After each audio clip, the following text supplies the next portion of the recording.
Assalamualaikum warahmatullahi wabarakatuh. Waalaikumsalam warahmatullahi wabarakatuh. Alhamdulillah wassalatu wassalamu ala sayyidina Rasulillah sayyidina wa maulana Muhammad ibn Abdullah wa ala alihi wa sahbihi wa mawalah. La hawla wa la quwwata illa billah, amma ba'du. Bapak-bapak, ibu-ibu, saudara-saudara kaum muslimin rahimakumullah. Rumah tangga bahagia menurut agama kita. Sebagaimana yang sama kita maklum bahwa manusia hidup memerlukan idola, memerlukan figur-figur yang akan dijadikan contoh di dalam kehidupannya. Sifat ini dinamakan hubbut taklid atau kecenderungan untuk meniru, dan nampak lebih menonjol pada kehidupan anak-anak remaja atau para pemuda. Siapa yang menjadi idolanya, siapa yang menjadi sentral figur dalam kehidupannya, itulah yang akan dijadikannya sebagai contoh. Kalau idolanya adalah Mick Jagger misalnya, maka tentu yang akan dicontohnya adalah Mick Jagger. Mulai gaya rambutnya, gaya pakaiannya, sampai kepada gaya jalan dan hidupnya. Soal pantas atau tidak pantas urusan nomor 16. Yang penting nyontoh dulu. Inilah kecenderungan daripada manusia. Bagi kita umat Islam, contoh ideal, figur sentral yang sepatutnya jadi idola tidak lain adalah junjungan kita Nabi besar Muhammad sallallahu alaihi wasallam. Beliau menjadi contoh dan panutan oleh karena kepribadiannya yang kompleks. Sejak dari seorang pemimpin negara yang adil, sampai kepada seorang jenderal yang gagah berani di medan perang, sampai kepada seorang diplomat yang ulung, pedagang yang jujur, suami yang bertanggung jawab, ayah yang penuh kasih sayang dengan anak-anaknya, dan di dalam keseluruhannya beliau merupakan uswatun hasanah. Termasuk dalam membina rumah tangga bahagia, contoh kita tidak lain adalah rumah tangga beliau. Bagaimana sih rumah tangga Nabi kita itu? Beliau berkata dalam dua kalimat yang singkat tapi punya pengertian yang sangat luas dan dalam tentang rumah tangganya. Beliau mengatakan, baiti jannati, rumah tanggaku adalah sorga bagiku. Satu cerminan yang merupakan refleksi dari keadaan yang membawa kebahagiaan. Padahal sepanjang sejarah yang kita baca, rumah beliau kecil saja. Sarapan pagi pun cuma seteguk air zam-zam, sepotong roti, kadang-kadang sebutir kurma. Tidurnya di atas kain kasar yang separuh jadi selimut, separuh jadi alas tidur. Tetapi di tengah kondisi yang semacam itu, beliau sanggup berkata, baiti jannati, rumah tanggaku adalah surga bagiku. Kenapa kita yang hidup di zaman sekarang, di mana fasilitas sesungguhnya serba lebih menunjang untuk berkata semacam itu, malah kita berkata sebaliknya, baiti nari, rumahku adalah laksana neraka bagiku. Padahal kalau dilihat, rumahnya pun kadang-kadang bertingkat, kendaraan serba berkilat, uang banyak berlipat-lipat, istri pun tak kurang cantik memikat, kadang-kadang jumlahnya 4. Tapi tiap hari kiamat tidak ada ketenangan dan ketentraman di rumah tangga. Saudara hadirin kaum muslimin rahimakumullah, mengapa Rasul sampai mengatakan baiti jannati, rumahku adalah laksana surga bagiku? Inilah pokok pembicaraan kita pada pertemuan kali ini. Sebagaimana yang kita maklum bahwa nikah dalam pandangan Islam bukan hanya sekedar untuk memenuhi kebutuhan biologis manusiawi, tidak hanya sekedar untuk memperkembangbiakkan keturunan, dan juga tidak pula untuk memperturutkan hawa nafsu. Lebih daripada sekedar itu, nikah dalam pandangan Islam merupakan ibadah. Oleh karena ibadah, maka seluruh tujuan ibadah, apakah dia bernama solat, apakah dia bernama puasa, zakat, sodako, haji dan lain sebagainya, seluruh daripada tujuan ibadah, target utamanya adalah mardhatillah atau keridhaan daripada Allah Subhanahu wa taala. Kalau nikah itu ibadah, maka sesungguhnya tujuan utama dari pelaksanaan suatu pernikahan tidak lain hanya untuk mencari keridhaan dari Allah Subhanahu wa taala. Bukankah kalau kita tanya tiap orang yang melakukan nikah, kenapa sih kamu nikah dengan dia? Jawabannya bisa macam-macam. Yang umum, karena saya cinta dia. Ada yang berkata, karena saya ingin mendapat ketenangan hidup. Ada yang bilang, karena saya ingin hidup teratur.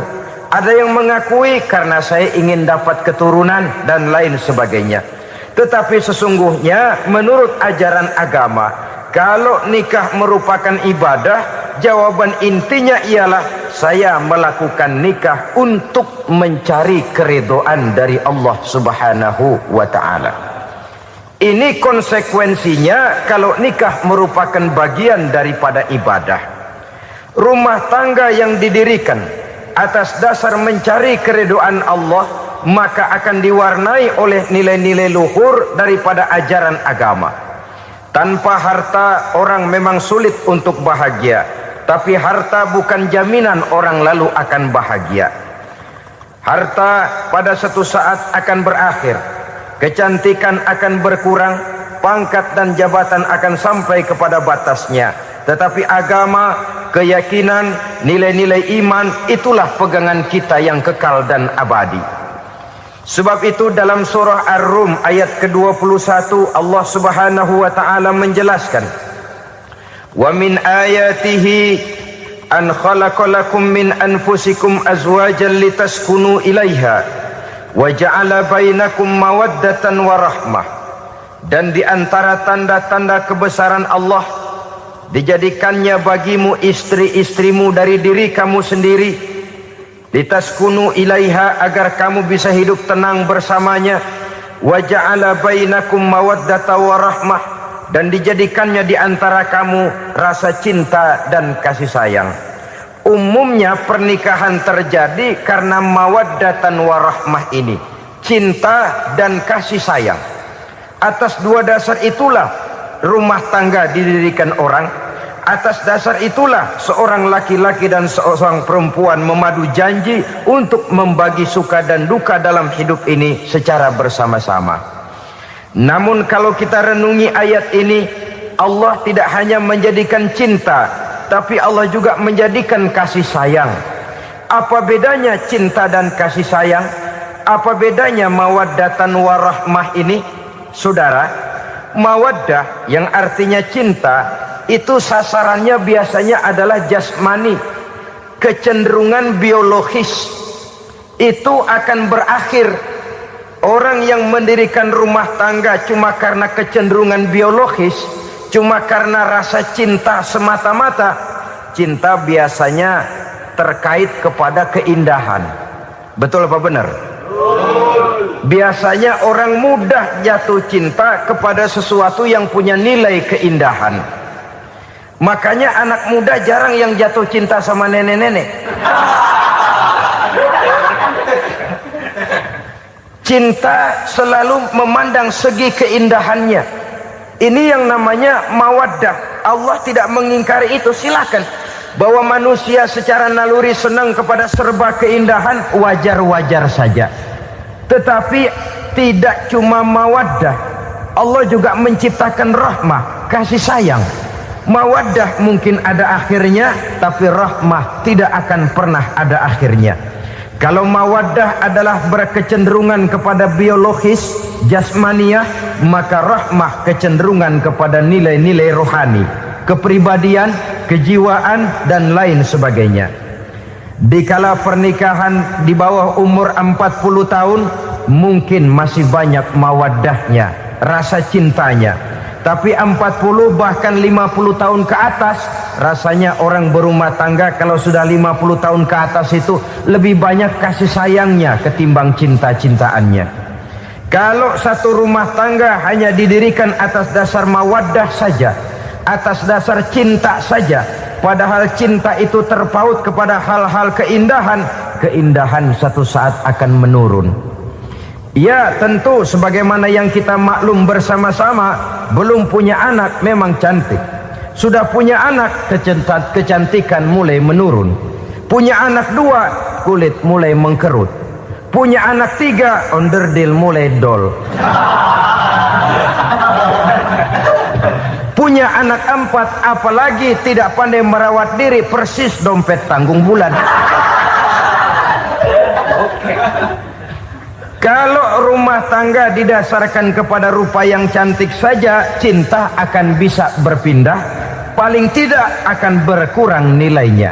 Sebab itu Allah tidak hanya menyediakan mawaddah warahmah, dijadikannya di hatimu itu tidak cuma sekedar cinta, tapi juga kasih sayang. Nah, kasih sayang inilah apabila berakar dan berurat dari nilai-nilai keagamaan yang akan menopang jalinan rumah tangga bahagia, mengukuhkan usaha untuk mencapai mardhatillah atau keridhaan daripada Allah Subhanahu wa taala. Dengan demikian, berumah tangga bukan tujuan. Ini kalau kita lihat dari segi agama. Berumah tangga cuma alat untuk mencapai mardhatillah, keridhaan daripada Allah. Seorang suami yang pergi pagi pulang sore peras keringat banting tulang mencari nafkah untuk menghidupi keluarganya, kalau niatnya untuk mardhatillah maka pergi usahanya adalah ibadah. Sementara si suami pergi berusaha, istri di rumah mendoakan suaminya, itu juga merupakan bagian daripada ibadah. Marilah kita biasakan membina satu rumah tangga untuk mencapai keridhaan daripada Allah Subhanahu wa taala. Ini motif dasarnya. Karena itu Rasul Anas bin Malik pernah bercerita, bertahun-tahun saya membantu di rumah tangga Rasul. Selama tahun-tahun yang panjang saya membantu di rumah tangga beliau itu, kata Anas bin Malik, belum pernah kok saya mendengar kata-kata kasar, keras, membentak-bentak. Belum pernah saya melihat ada piring terbang, sandal melayang, ada penggorengan nitir di atas. Belum pernah, padahal tahun-tahun yang panjang sudah saya lalui. Itu rumah tangga Rasul. Istrinya lebih dari 1, tapi tenang, ayem, adem. Walaupun gosip selalu ada. Ini loh ya, namanya hidup berumah tangga. Jangankan rumah tangga kita manusia biasa, rumah tangga Rasul pun tidak luput dari gosip yang kita kenal dengan hadisul ifki itu. Itu sampai tercatat dalam sejarah. Tetapi yang jelas, dengan istri yang lebih dari 1, rumah tangganya tenang, tentram, adem. Kita di rumah tangga istri 1, seminggu 7 hari, berantemnya 6 hari. Cuma 1 hari gencatan senjata.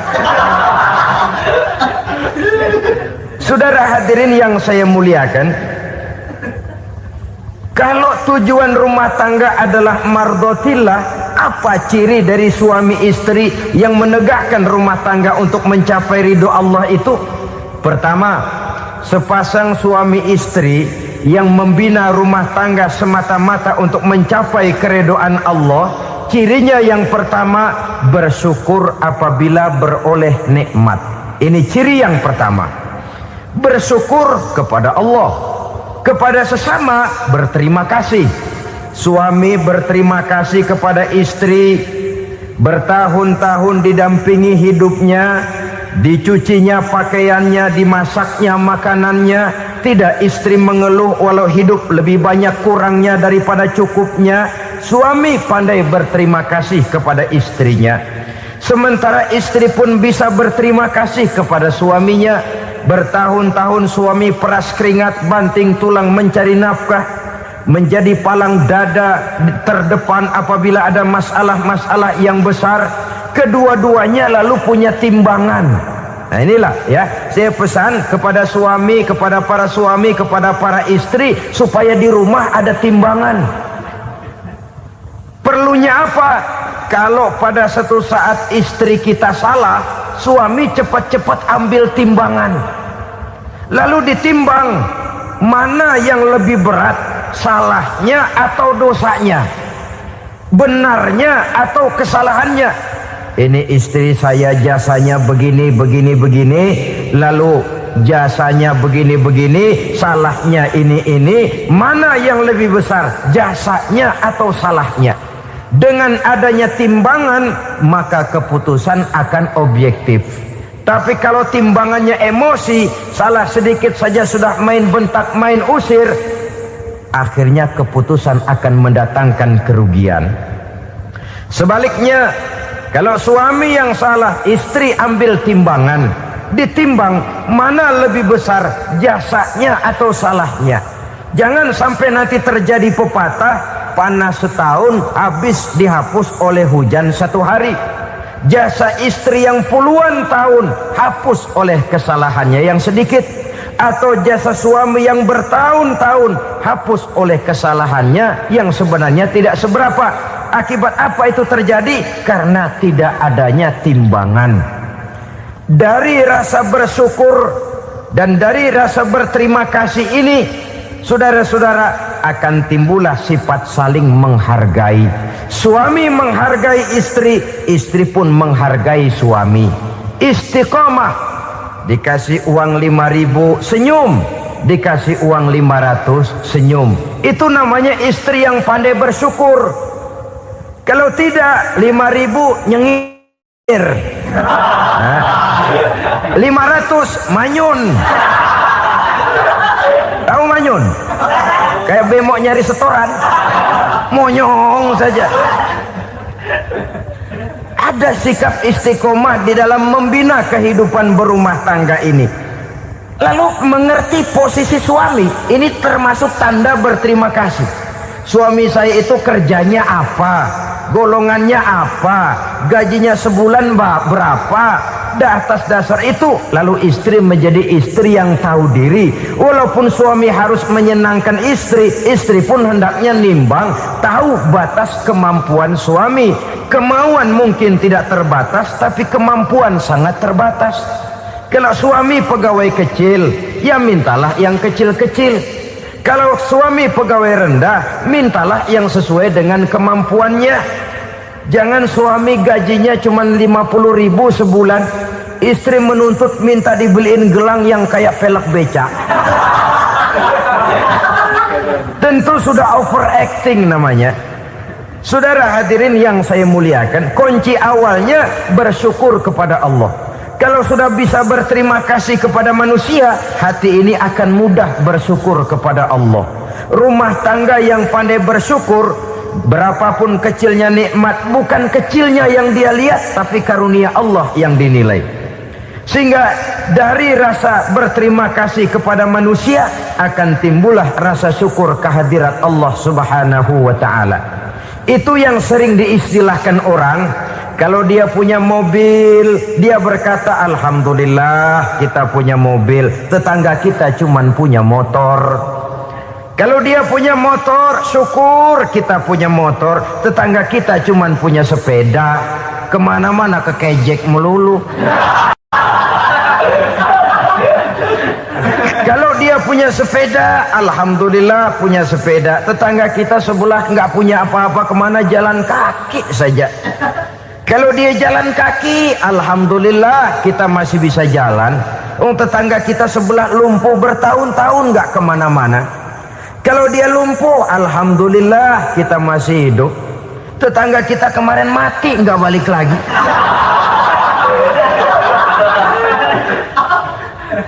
Lalu akan timbul rasa syukur. Tapi kalau sudah lumpuh ngelihat yang bisa jalan ngelihat yang menaik sepeda, yang punya sepeda lihat yang punya motor lihat yang punya mobil lihat yang punya pesawat. Kapanlah kita ini pandai bersyukur?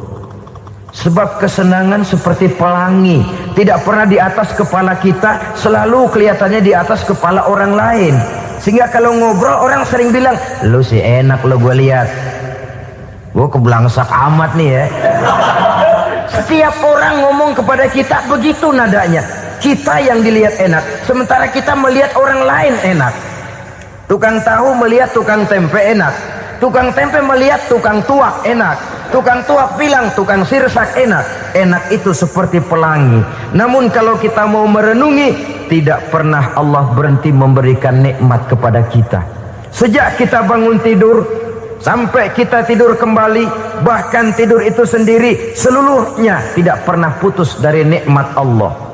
Bahagia ada di gubuk reot, bahagia ada di rumah mewah, bahagia ada di hati kopral, bahagia ada di hati jenderal, di gunung dan di kota, di hutan belantara dan di desa, di keheningan malam atau di keramaian siang. Kalau kita mau mencari, bahagia selalu ada. Tapi hati yang tidak pandai bersyukur, bagaimanapun banyak kebahagiaan yang meliputi hidupnya, dia tidak akan pernah pandai mensyukurinya.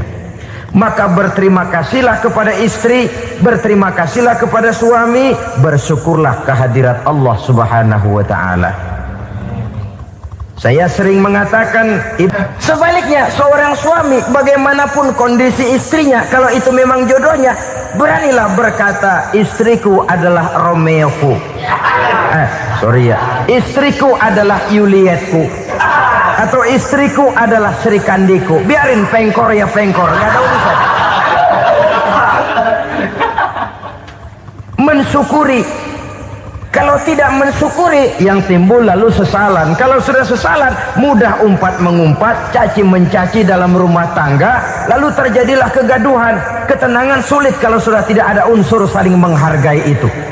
Lebih celaka lagi kalau sudah mengarah kepada penyesalan. Kata istrinya, bang gue nyesel kawin sama lu. Suami digituin mungkin gede kepalanya.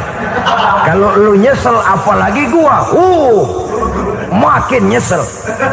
Iya, coba pikir bertahun-tahun kita berumah tangga, memangnya abang bisa beliin apa sama saya? Itu juga gerobok kalau nggak ngeridit bang. Kalau nggak ngeridit, memangnya kamu bayar kreditan pakai daun pisang? Saudara hadirin yang saya hormati, ini saya tekankan kepada ibu-ibu karena penyakit perempuan umumnya. Pernah Rasul itu pulang Isra Mi'raj cerita, saya pulang Isra Mi'raj diperlihatkan neraka. Neraka ya Rasul? Lalu bagaimana? Saya lihat kok isinya kebanyakan perempuan. Perempuan. Laki juga tidak sedikit. Cuma kebanyakan kok perempuan. Apa perempuan tidak sholat ya Rasul? Sholat. Tidak puasa? Puasa. Tidak ngaji? Rajinan dia sama suaminya. Tapi kenapa lebih banyak di sana? Rasul berkata, hunna yakfurnal ashir. Penyakit umum dari perempuan tidak pandai berterima kasih kepada suaminya. Ini rupanya penyakit umum dari tahun atu.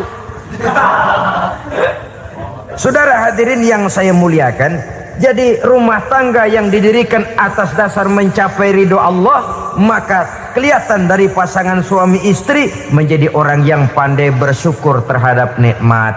Bukankah dalam surah Ibrahim ayat 7 Allah berjanji, la in syakartum la azidannakum wa la in kafartum inna azabi lasyadid. Kalau kamu pandai bersyukur, aku tambah nikmatku. Kalau kamu ingkar, tidak mau bersyukur, azabku itu hebat dan pedih. Rumah tangga yang suami istrinya tidak bersyukur disiksa oleh perasaannya sendiri. Tetangganya dapat nikmat, dia yang meriang. Tetangganya dapat kesenangan, dia yang sakit hati. Dia tidak melihat nikmat yang diberikan kepadanya. Nikmat yang orang lain punya aja yang diincar. Nikmat orang lain aja dihitung-hitung. Tangga kita, si Ano baru habis beli yang sebelah belilir habis beli kukusan. Cuma sekedar kukusan saja. Orang lain beli apa-apa jadi bahan diskusi di rumahnya. Orang lain saja yang diusut. Timbul dendam kesumatnya, timbul hasutnya. Dia tidak bersyukur dengan nikmat yang ada dalam rumah tangganya. isi rumah tangga semacam itu disiksa oleh perasaan hasutnya sendiri. Jauh dari kebahagiaan, kering hatinya, miskin jiwanya, merana batinnya. Kalau sudah ke sana, jauhlah rumah tangga dari pantulan sinar kebahagiaan. Saudara-saudara, kita lihat rumah tangga Rasul. Dari rumah yang kecil, dari tempat tidur yang sarapnya kain kasar, separuh jadi selimut lagi, keluar ucapan baiti jannati. Kenapa? Beliau orang yang pandai bersyukur kepada Allah, bisa berterima kasih kepada istri-istrinya, dan istrinya pun pandai berterima kasih kepada Rasul dan bersyukur kehadirat Allah Subhanahu wa ta'ala. Maka nikmat lalu bertambah. Makin kita syukuri nikmat, makin tambah itu. La azidannakum, janji Allah, pasti aku tambah nikmatku kepadamu jikalau kamu pandai mensyukurinya. Tapi kalau kamu ingkar, tidak pandai bersyukur, awas, nikmat bisa berubah menjadi azab kalau kita tidak pandai-pandai mensyukurinya. Jadi cirinya yang pertama, rumah tangga bahagia itu apabila suami istri pandai bersyukur terhadap nikmat yang diberikan oleh Allah Subhanahu wa ta'ala. Satu. Cirinya yang kedua, rumah tangga yang berdasarkan untuk mardhatillah, mencapai keridhaan Allah, sabar apabila mendapat cobaan. Namanya orang berumah tangga itu persis berlayar di lautan. Suami istri adalah dua orang yang memegang kemudi. Kalau berlayar ombak tenang, angin bertiup sepoi-sepoi basah, lalu bila malam datang bulan bersinar, bintang gemintang gemerlapan, berlayar memang nikmat. Tapi satu saat angin puting beliung bertiup, gelombang menggunung, halilintar menyambar, kemudian petir berkilat. Kalau pada saat itu suami mau ngalor, istri mau ngidul, alamat perahu patah di tengah jalan, kandas di lautan sebelum sampai ke pantai yang akan ditujunya. Oleh karenanya perlu kekompakan. Maka sejak awal seharusnya dalam akan membina rumah tangga yang bahagia itu lebih baik bicara yang pahit-pahit saja, supaya terjadi kesamaan langkah apabila menghadapi kesulitan dan cobaan. Sabar apabila mendapat cobaan. Rumah tangga seperti kapal di lautan tadi tidak akan sunyi dari hantaman gelombang, tidak akan sepi dari tiupan angin topan, dari kilatan petir, dari sambaran halilintar. Baik suami, baik istri harus sabar menghadapi kesulitan. Kadang kesulitan dari segi ekonomi, kadang kesulitan dari segi mengarahkan dan mendidik anak-anak, kadang kesulitan karena banyak orang yang hasut dengan kita, kadang kesulitan berbagai macam lah yang menyebabkan kesulitan. Rumah tangga yang bertujuan mencapai ridho Allah, sabar menghadapi segala macam kesulitan. Saudara-saudara kaum muslimin rahimakumullah, kesulitan adalah bagian daripada perjalanan hidup. Siapa orangnya yang tidak pernah menemukan kesulitan dalam kehidupan? Rasanya hampir tidak ada. Dan memang kesulitan bukan untuk ditakuti. Kesulitan justru untuk diatasi, dicarikan jalan keluarnya. Begitulah suami istri yang bertujuan mencari ridho Allah. Manakala suami berada dalam kesulitan, istri mencarikan jalan keluar atau berusaha memberikan jalan keluar. Sebaliknya, manakala istri dalam kesulitan, suami bisa mencarikan jalan keluarnya. Sabar dalam menghadapi segala macam kesulitan. Dalam surah Luqman ayat 17, Allah Subhanahu wa ta'ala berfirman, "Wasbir ala ma asabak, inna dzalika min azmil umur." Dan bersabarlah terhadap apapun yang menimpa kamu. Bersabarlah terhadap segala kesulitan yang kamu hadapi, karena sesungguhnya yang demikian itu merupakan sebagian dari perkara-perkara yang telah ditetapkan oleh Allah Subhanahu wa ta'ala. Saudara-saudara kaum muslimin yang berbahagia, kunci sabar sesungguhnya terletak pada keyakinan bahwa segala sesuatu berasal dari Allah dan segalanya akan kembali kepada Allah Subhanahu wa ta'ala. Rumah tangga yang sabar di dalam menghadapi kesulitan-kesulitan biasanya akan lebih mudah mencari jalan keluar.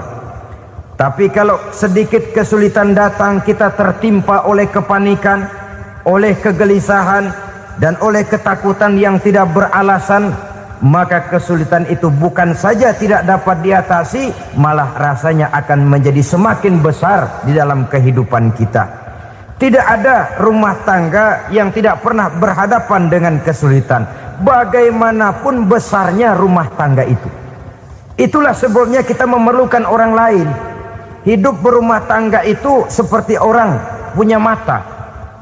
Kalau mata kita kelilipan, kalau mata orang lain kelilipan, gampang kita tiup. Tapi kalau mata kita sendiri yang kena kelilipan, tentu kita memerlukan orang lain untuk meniupnya. Oleh karenanya, suami istri harus saling mencarikan jalan keluarnya. Walaupun kerjanya berbeda, suaminya pergi mencari nafkah, istrinya berdoa di rumah. Kalau perlu melakukan sholat duha, mendoakan agar usaha suaminya dimudahkan, dan begitu selanjutnya. Sehingga dengan adanya kebersamaan, walaupun tidak selalu bersama-sama, maka masing-masing melaksanakan tugas dengan tenang dan merasa yang satu berbuat untuk kepentingan yang lain. Inilah cirinya yang kedua, sabar bila mendapat dan berhadapan dengan segala macam kesulitan. Kadang orang mendapat kesulitan itu berkeluh kesah. Bukan berkeluh kesah, tapi mencari jalan keluar dan mengambil hikmah yang ada di dalamnya apa. Karena bukan kemudahan, kesulitan yang membuat orang dewasa. Bukan kemudahan, tapi kesulitan yang membuat orang berpikir, dinamis, kreatif. Kalau seluruh jalan yang kita tempuh mudah saja, gampang saja, rasanya monoton kita ini. Kehilangan dinamika dalam perjuangan. Kesulitan yang membuat orang matang, kesulitan yang menempa kepribadian untuk lebih dewasa menghadapi bahtera kehidupan, membuat pandangan makin arif, wawasan makin luas, dan analisa semakin tajam. Sama saja dalam hidup. Sesungguhnya pujian sering menjadi racun, dan caci maki kalau kita tanggapi secara positif sering membuat kita makin dewasa. Jarang orang berpikir kalau dipuji, tapi baru dia merenung dan mencari diri setelah dicaci maki dan dikritik habis-habisan. Walaupun watak umum manusia senang dipuji, marah kalau dicaci maki. Biasanya kalau ketemu cewek cakep, kita bilang, "Kamu cakep deh." Dia paling bilang, "Ah, abang bisa aja." Walaupun dia bilang, "Ah, abang bisa aja," hidungnya mah tetap mekar. Senang kalau dipuji. Itu kecenderungan manusia. Marah kalau dicaci maki, marah kalau dikritik. Tapi sesungguhnya pujian sering jadi racun, caci maki sering jadi obat. Orang takut minum obat karena pahitnya, padahal efeknya itu akan lebih memberikan kesehatan kepadanya. Orang takut menghadapi kritik, orang takut dan tidak ingin dicaci maki, padahal itulah yang sesungguhnya menjadi cambuk kalau tidak dia salah tanggap, menjadi sugesti yang mendorong dia lebih maju lagi. Karena memang bukan pujian, tapi caci maki dan kritik yang membuat kita makin berpikir tajam. Jadi rumah tangga yang berhadapan dengan kesulitan demi kesulitan, biasanya kalau ditanggapi dengan sabar akan makin mengokohkan fondasi rumah tangga itu sendiri. Tapi kalau kesulitan dihadapi dengan tidak sabar, lalu mencari jalan pintas, kesulitan ekonomi, kebetulan istrinya cakep, istrinya disuruh ngojek. Dah lu ngojek aja deh, gua nungguin setoran dah. Suami tapak di rumah. Saudara hadirin yang saya muliakan, buat sepintas memang mendatangkan materi itu, mengatasi kesulitan ekonomi, tapi apakah bahagia? Walaupun rumah bisa jadi besar, perabotan bisa serba lebih lengkap dan ada, tapi apakah semuanya mendatangkan bahagia? Sementara suami kehilangan rasa cemburunya, dan dalam agama itu disebut dayus. Dayus, suami yang tidak punya rasa cemburu kepada istrinya. Dan orang dayus kayak begitu, haram mendapat bau sorga. Bau sorga saja tidak dapat, apalagi masuk ke dalamnya. Ya tapi juga jangan lantas mentang-mentang harus cemburu sama istri, overacting. Suaminya nawar sayuran, lakinya pulang ngomel, lu pacaran ya sama tukang sayur. Itu juga over, saudara-saudara.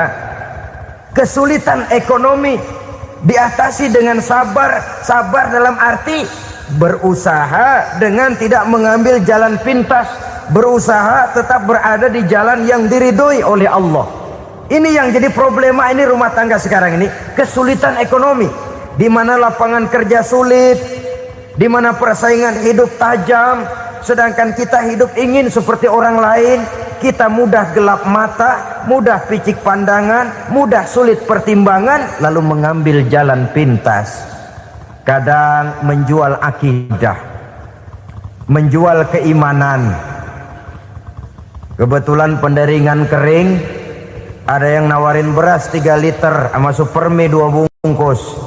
Hari Minggu diajak ke gereja mau. Itu iman kena beras 3 liter telap. Kesulitan ekonomi, saudara-saudara, sehingga Imam Ali pernah berkata, kadal fakru ayyakuna kufran. Kemiskinan memang mudah membawa orang kepada kekafiran, kepada perbuatan-perbuatan yang bisa mengundang kekafiran. Oleh karena itu dalam tamsil lain beliau berkata, kalau ada ular dan ada kemiskinan, kemiskinan yang saya getok lebih dulu, kemiskinan yang saya bunuh lebih dahulu, karena kemiskinan mudah membawa orang kepada kekufuran. Bagaimanapun sulitnya ekonomi yang dihadapi dalam rumah tangga, percayalah satu saat jalan keluarnya mesti ada. Mesti ada. Jangan sampai mengambil jalan pintas yang membuat kita keluar dari jalan yang ditinjau dari segi kemasyarakatan pun mendatangkan aib, ditinjau dari kehormatan berkeluarga pun mendatangkan nista, ditinjau dari segi ekonomi pun barangkali tidak akan mendatangkan kelimpahan materi. Jalan pintas pada umumnya, saudara-saudara, hanya memberikan kenikmatan yang sekejap. Dan apalah itu artinya kalau harus mengorbankan kesenangan yang abadi dan kekal. Kadang-kadang mengorbankan anaknya sendiri, anaknya dikomersilkan. Pokoknya siapa yang nyamper lu berangkat aja dah. Asal pulang nenteng pisang sama jeruk sebongsang, orang tua udah anteng aja udah. Saudara hadirin yang saya muliakan, setiap kita selalu berhadapan dengan kesulitan. Karena itu rumah tangga yang bertujuan mencapai mardhatillah, mereka sabar dalam menghadapi kesulitan. Tidak ada beras, puasa saja, puasa sunnah. Puasa sunnah, lapar tapi ada pahalanya, daripada tidak puasa lalu ngegerundel. Brengsek Tuhan, gue sembahyang melulu lapar juga.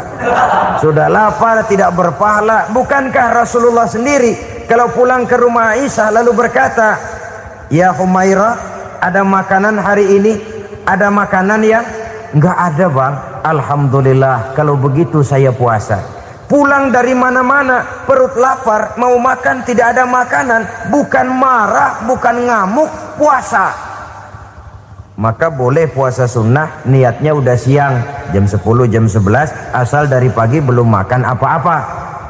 Niatnya jam 10, sah, dengan catatan dari pagi belum makan apa-apa. Jangan sudah sepiring setengah baru niat, itu lain. Itu ngojek namanya itu. Pengertian dalam kesulitan. Satu malam beliau pulang dari masjid agak larut. Habis ngajar banyak yang bertanya, ketuk pintu, assalamualaikum. Assalamualaikum. 3 kali beliau memberi salam, tidak ada jawaban, tidak dibukakan pintu. Rupanya istri beliau lelah bekerja di waktu siang, tidurnya pules benar. Marahkah Rasul? Tidak. Beliau gelar sorban, tidur di depan pintu. Asraful anbiya wal mursalin ini, Rasul termulia ini, karena menghargai istrinya, tidur di depan pintu. Sampai Aisyah bangun sepertiga malam, terkejut buka pintu, suaminya ada di depan pintu. Beliau bangunkan. Ketika dibangunkan, Rasul lebih dulu berkata, maaf sayang, saya pulang terlambat. Sudah nggak dibukain pintu, tidur di depan, dibangunin, beliau duluan yang minta maaf. Pengertian. Kalau emosi, memang nggak dibukain pintu, tidur di depan. Begitu dibukain, yang enak kita tunjuk jidatnya.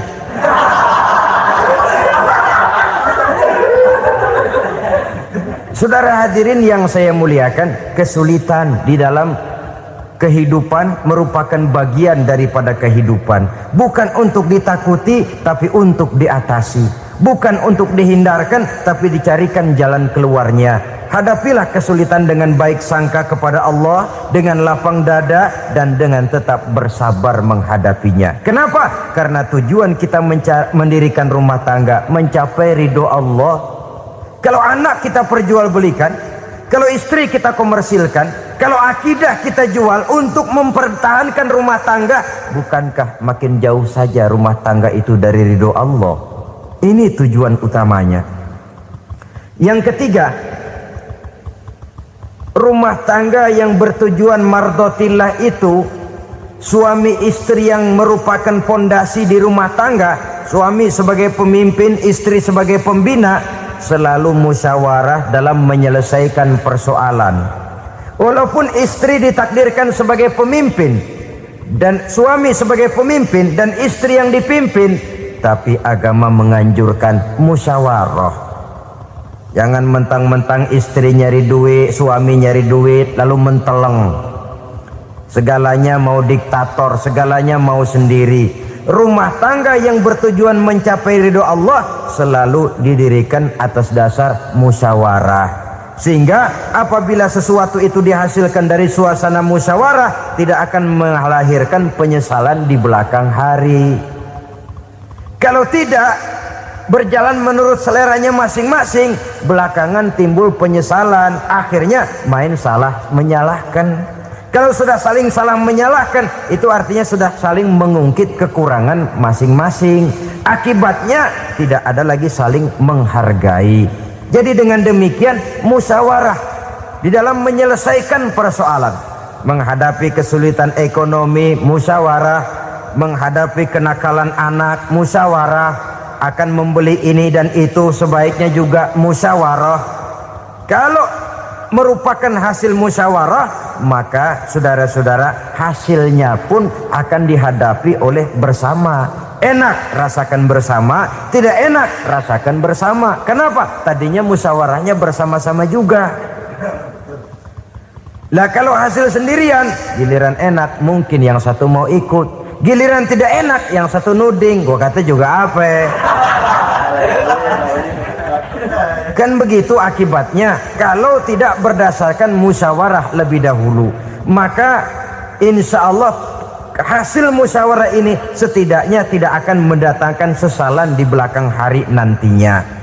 Saudara-saudara kaum muslimin rahimakumullah, ciri yang keempat, sepasang suami istri yang bertujuan mencapai ridho Allah dalam upaya mencapai rumah tangga bahagia itu tawakal apabila mempunyai rencana.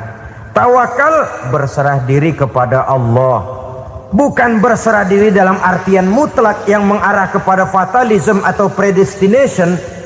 Kita sering mengartikan tawakal secara salah. Belum apa-apa sudah menyerahkan diri kepada Allah. Memang semuanya terjadi menurut maunya Allah dah.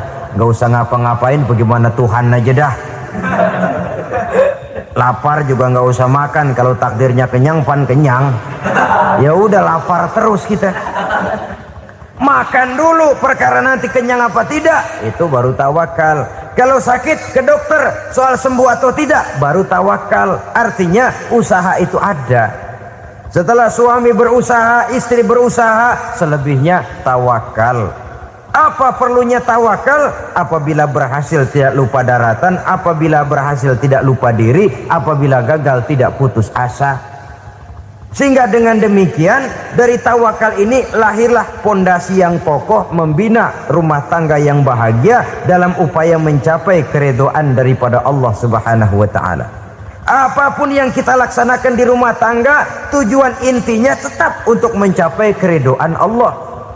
Beli kendaraan untuk mencapai ridho Allah, lalu dipakai ngaji, dipakai ke masjid dan sebagainya. Beli peralatan rumah tangga untuk mencapai ridho Allah, mendidik anak untuk mencapai ridho Allah, membantu keluarga untuk mencapai ridho Allah, dan begitu selanjutnya. Tawakal apabila mempunyai rencana. Kemudian cirinya yang kelima, suami istri yang bertujuan mencapai ridho Allah selalu mempererat silaturahmi. Sebab seperti sudah saya sampaikan pada pertemuan terdahulu, dalam berumah tangga itu ada orang tua, ada mertua. Itu cuma perbedaan istilah, tapi hakikatnya adalah sama. Jangan karena perbedaan istilah lalu menyebabkan kita berbeda sikap. Kalau sudah berbeda sikap, tentu akan melahirkan perasaan yang tidak simpatik. Sebaiknya suami istri kalau sudah berumah tangga, jadikanlah orang tua tempat cerita yang enak saja. Yang tidak enak telan berdua, yang pahit rasakan berdua, kesusahan dan kesulitan atasi berdua. Giliran enak ngomong sama orang tua, giliran senang cerita sama mertua. Sekarang kan kita balik, kalau lagi senang duitnya banyak, anteng di rumah, kalem aja.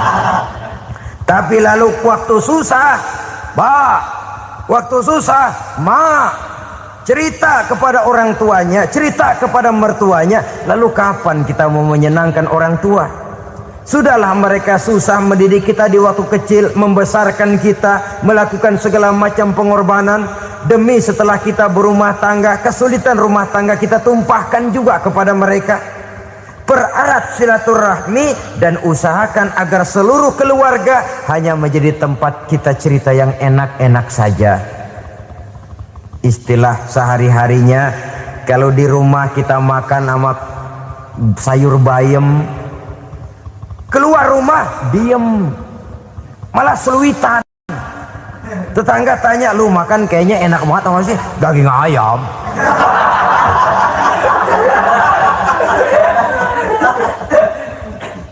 Lalu tetangga kan akan berbisik, itu makannya tuh orang enak bener ya, rumah tangganya tiap hari makan sama daging ayam. Biarlah paling kurang itu jadi doa, daripada kita makan sama kangkung lalu ribut ngomel di mana-mana. Gua kesel banget sama bini gua. Di warung ceritanya lagi. Kenapa? Saban sari gue direbusin kangkung mulu. Brengsek. Di warung cerita ada RT, ada RW. Gara-gara makan sama kangkung se-RT tahu. Akhirnya mungkin kalau kita berangkat orang hitung dari jauhan. Lihat, kangkung liwat.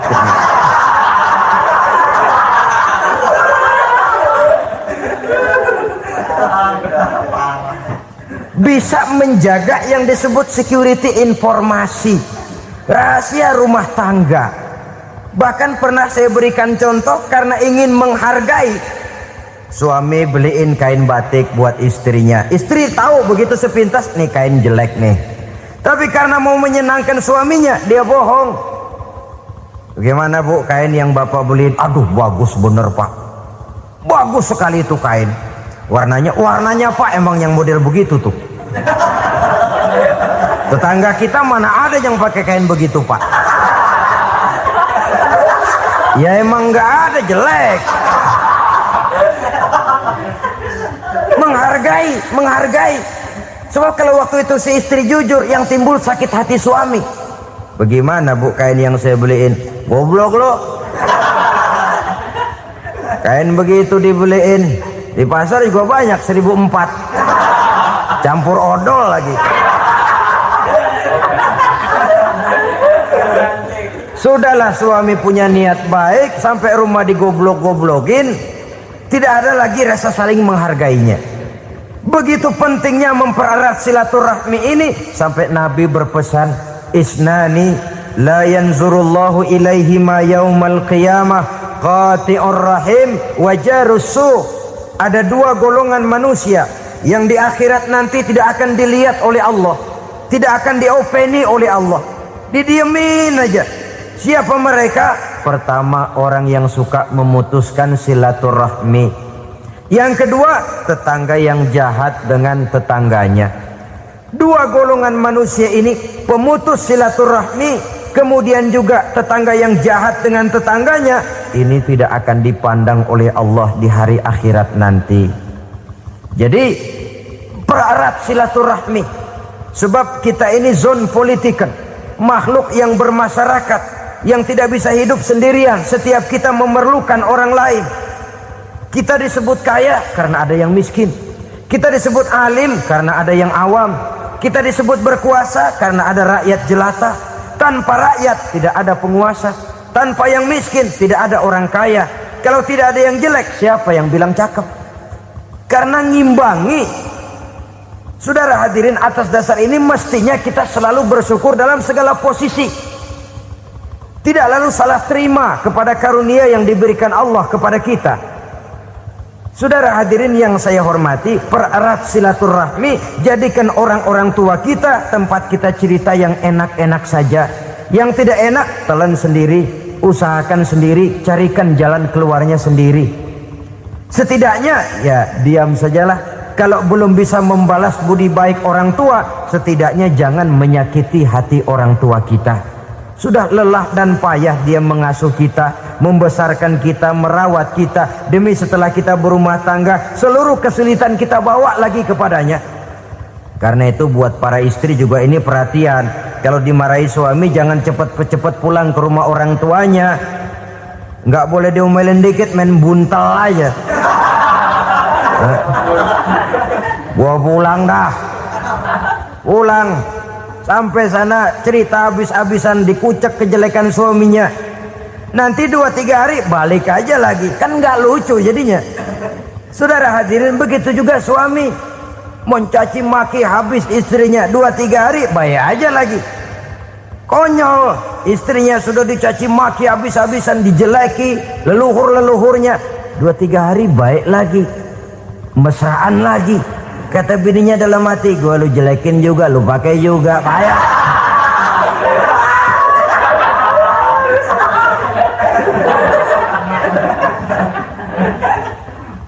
Saudara hadirin yang saya muliakan, itulah sebabnya pada awal tadi saya katakan perlunya kita mempunyai timbangan baik sebagai suami maupun sebagai istri. Nah, dari mempererat silaturahmi ini akan terjalin rasa kekeluargaan. Maka tradisi arisan keluarga itu bagus sesungguhnya untuk mempererat silaturahmi. Cuma celakanya bukan silaturahmi yang jadi tujuan, arisannya itu yang jadi tujuan. Akibatnya apa? Kalau belum narik mah semangat banget datang dah. Begitu udah narik aja udahan. Itu celakanya. Akhirnya silaturahminya jadi nomor 2, arisan semata-mata yang menjadi tujuan. Sesungguhnya itu bagus untuk mempererat silaturahmi.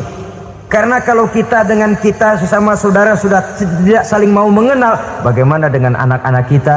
Bagaimana dengan cucu-cucu kita? 2-3 generasi yang akan datang tentu akan lebih saling tidak mengenal lagi.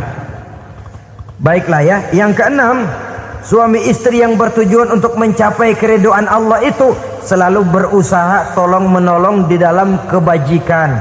Sebab Allah pesankan itu di dalam Al-Maidah ayat 6, wa ta'awanu 'alal birri wat taqwa wa la ta'awanu 'alal itsmi wal 'udwan.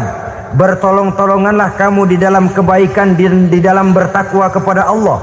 Jangan bertolong-tolongan di dalam maksiat, di dalam dosa, dan di dalam usaha yang menimbulkan permusuhan. Kalau suami marah kepada seseorang, istri jangan ngipasin. Oh bang, yang begitu mah dibayain tuman. Udah habisin aja dah. Anak-anaknya marahin sekalian. ngipasin. Istri kesel sama tetangganya, suami ngipasin. Emang tuh tetangga kita, hahu. Habis orang dikipasin. Ta'awanu 'alal birri wat taqwa, bertolong-tolonganlah di dalam kebaikan. Istri malas ngaji, suami mendorong, memberikan sugesti. Suami malas berusaha, istri memberikan sugesti. Saling tolong menolong di dalam kebaikan dan takwa, dan jangan tolong menolong dalam dosa dan permusuhan. Kata suami, Bu, daripada kita melarat terus hidup, kita piara tuyul yuk. Kata istrinya, nah ini sudah menyimpang bang. Bersabarlah, bagaimanapun insya Allah kita tidak akan mati kelaparan. Piara tuyul itu nanti jadi pindah akidah, merusak iman, berteman dengan setan. Apalah artinya kekayaan dan kesenangan sebentar kalau harus mengorbankan kekayaan dan kesenangan yang abadi. Ini sudah alal ismi wal udwan, sesuatu yang mengandung dosa. Saudara hadirin yang saya hormati, kemudian yang keenam, berbaik sangka. Baik suami maupun istri sama-sama saling berbaik sangka. Suami melepas istri, istri melepas suami dengan hati yang ikhlas. Suami meninggalkan istri di rumah dengan jiwa yang bersih dan rasa yang aman. Ada rasa baik sangka, dan ini modal dasar. Kalau sudah dilandasi oleh buruk sangka, tentu yang lahir nanti adalah perasaan-perasaan yang tidak baik. Akibatnya sangat tidak menguntungkan. Inilah beberapa ciri dari rumah tangga yang didirikan atas dasar mardhatillah, mencapai keridhaan dari Allah. Nanti akan menyusul tujuan berikutnya, diantaranya mendapat keturunan, diantaranya lagi mendatangkan gairah untuk lebih berusaha mencari rezeki karena sudah merasa punya tanggung jawab berupa anak dan istri. Mempererat silaturahmi. Itu cuma tujuan-tujuan sekundernya saja. Tujuan primernya kita melakukan suatu nikah untuk mencapai keridhaan dari Allah Subhanahu wa ta'ala. Silakan punya istri cantik, kaya, tapi tujuan utamanya kita membina rumah tangga untuk mencapai ridho dari Allah. Karena itu dasarnya mawaddatan warahmah. Jangan cuma cinta, tapi juga kasih sayang. Cinta, kecenderungan kepada jasmani akan berakhir, tapi kasih sayang, kecenderungan kepada rohani, makin tua malah makin erat, makin tua malah makin mesra. Sehingga kadang kita menampak kakek-kakek dan nenek-nenek lagunya kayak pengantin baru. Apa cinta-cintaan? Tidak. Bagaimana kakek-kakek sama nenek-nenek harus bilang I love you?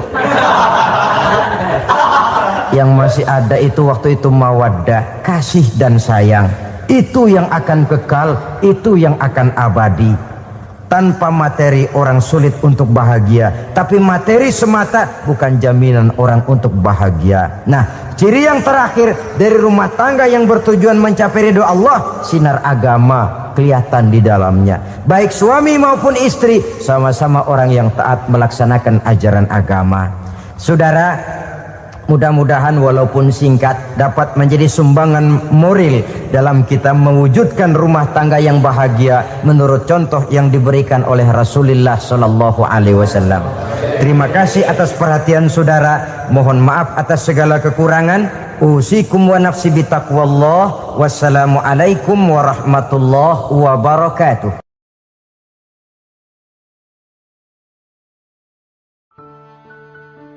Assalamualaikum warahmatullahi wabarakatuh. Bismillahirrahmanirrahim. Alhamdulillahi rabbil alamin. Wassalatu wassalamu ala ashrafil anbiya'i wal mursalin wa ala alihi wa sahbihi ajma'in, amma ba'du. Saudara-saudara kaum muslimin rahimakumullah, salah satu dari misi Islam ialah mengangkat harkat dan martabat manusia yang sebelumnya dibedakan oleh warna kulit, oleh suku bangsa dan bahasa. Seluruhnya diikat dengan satu akidah, menghilangkan perbedaan akibat warna kulit, suku bangsa dan bahasa. termasuk dalam upaya itu betapa Islam telah mengangkat harkat dan martabat kaum wanita. Maka pada pertemuan kali ini kita akan membicarakan tentang peranan wanita sepanjang pandangan agama. Sebelum Islam datang, nasib perempuan nyaris hanya berputar di segitiga saja. Dapur, sumur, kasur. Kasur, sumur, dapur. Seolah-olah wanita terpaut dengan 3 itu tadi. Seolah-olah wanita tidak bisa berbuat lebih banyak daripada itu. Bahkan di tengah masyarakat jahiliyah, bayi perempuan mendatangkan aib sehingga mereka lalu dikubur hidup-hidup. Maka datang Islam dengan tegas mencanangkan satu revolusi yang mengangkat harkat dan martabat kaum wanita. Nabi bersabda, "An-nisa'u imadul bilad, iza saluhat saluhal bilad, wa iza fasadat fasadal bilad." Wanita adalah tiang negara. Jikalau baik wanita, baiklah negara. Jikalau rusak wanita, hancurlah negara. Dalam berbagai ayat Al-Quranul Karim menjelaskan tentang wanita dan peranannya. Al-Quran bercerita tentang Siti Hawa. Al-Quran bercerita tentang anak perempuan Nabi Adam, Iklima dan Labuda, yang menyebabkan Habil dan Qabil saling berbunuh-bunuhan. Al-Quran menceritakan bagaimana ibunya Nabi Musa mendapat wahyu untuk menghanyutkan anaknya di hilir sungai Nil. Al-Quran bercerita tentang Siti Maryam, ibu daripada Nabi Isa. Al-Quran bercerita tentang 2 putri Nabi Yusuf, yang akhirnya salah satunya menjadi istri daripada Nabi Musa. Pun Al-Quran bercerita tentang Ratu Balkis, seorang wanita yang menjadi penguasa di negeri Sabah, yang demikian besar pengaruhnya dan wawasannya. Dan banyak lagi Al-Quran menceritakan keadaan kaum wanita, sampai-sampai dalam Al-Quran ada satu surah yang dinamakan surah An-Nisa. Ini seluruhnya berarti bahwa Al-Quran telah menempatkan kaum wanita dalam satu posisi yang mulia dan terpuji. Al-Quran memberikan emansipasi, bahwa wanita berhak mengejar kemajuan sebagaimana halnya kaum laki-laki.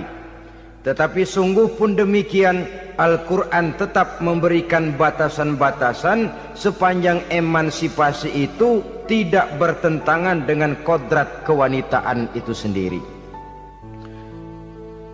Kalau persamaan dan kemajuan, kalau emansipasi dan hak asasi sudah tidak sesuai lagi dengan kodrat kewanitaan, pada akhirnya bukan mengangkat harkat dan martabat kaum wanita, justru malah merendahkan derajat dan martabat kaum wanita itu sendiri. Seperti sebagian besar wanita ini, mereka berteriak menuntut tentang persamaan hak, tapi mereka melupa apa batasan daripada persamaan hak itu sendiri. Sesungguhnya Islam dengan segala konsepsinya yang mengangkat martabat kaum wanita itu memberikan keleluasaan kepada kaum wanita untuk maju bersama laki-laki sepanjang tidak menginjak-injak kodrat kewanitaan itu sendiri. Kalau sudah sampai kepada menginjak kodrat kewanitaan, maka akan merendahkan martabat kaum wanita. Sebab apa?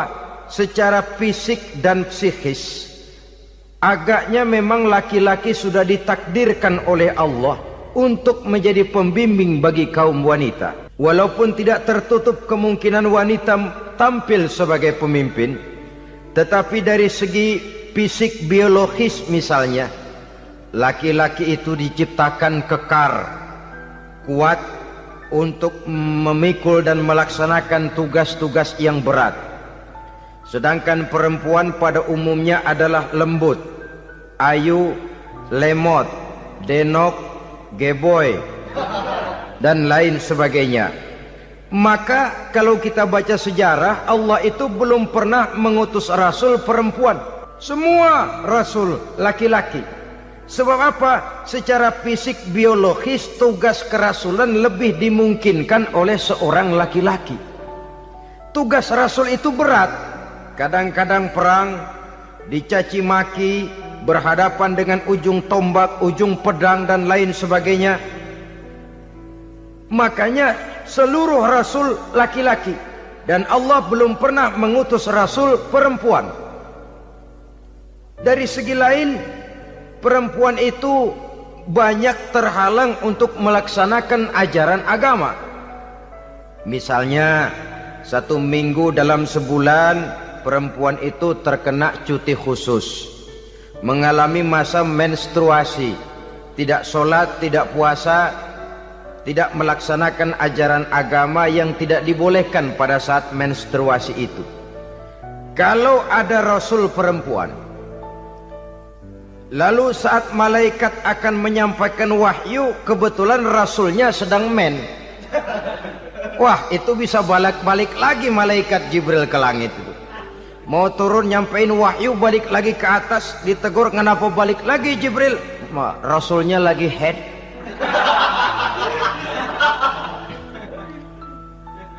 Atau pada saat agama dalam bahaya, agama dalam hinaan, agama dalam ancaman, rasulnya perempuan kebetulan sedang hamil besar. Apa lalu perang ditunda? Pengumuman perang ditunda saja sampai rasul melahirkan. Tentu lebih tidak mungkin lagi. Secara fisik biologis, laki-laki lebih memungkinkan untuk melaksanakan tugas kerasulan ini. Maka seluruh rasul yang diutus Allah adalah laki-laki.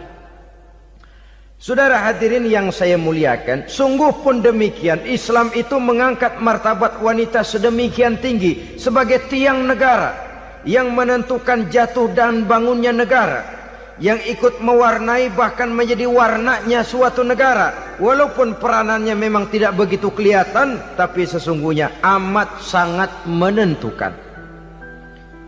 Oleh karenanya, secara umum, emansipasi yang digariskan oleh Islam, emansipasi yang tidak bertentangan dengan kodrat kewanitaan di berbagai aspek kehidupan. Kalau sekarang emansipasi ini kelihatannya sudah salah pasang, salah kaprah. Bahkan belum lama kita menyaksikan bagaimana ada binaragawati. Di zaman sekarang perempuan sudah mulai angkat besi. Saya mulai mikir kalau perempuan sudah pada angkat besi, ini sudah tanda suaminya udah dekat dibanting-bantingin ini. Tahun-tahun mendatang mungkin akan menyusul perempuan mulai narik becak.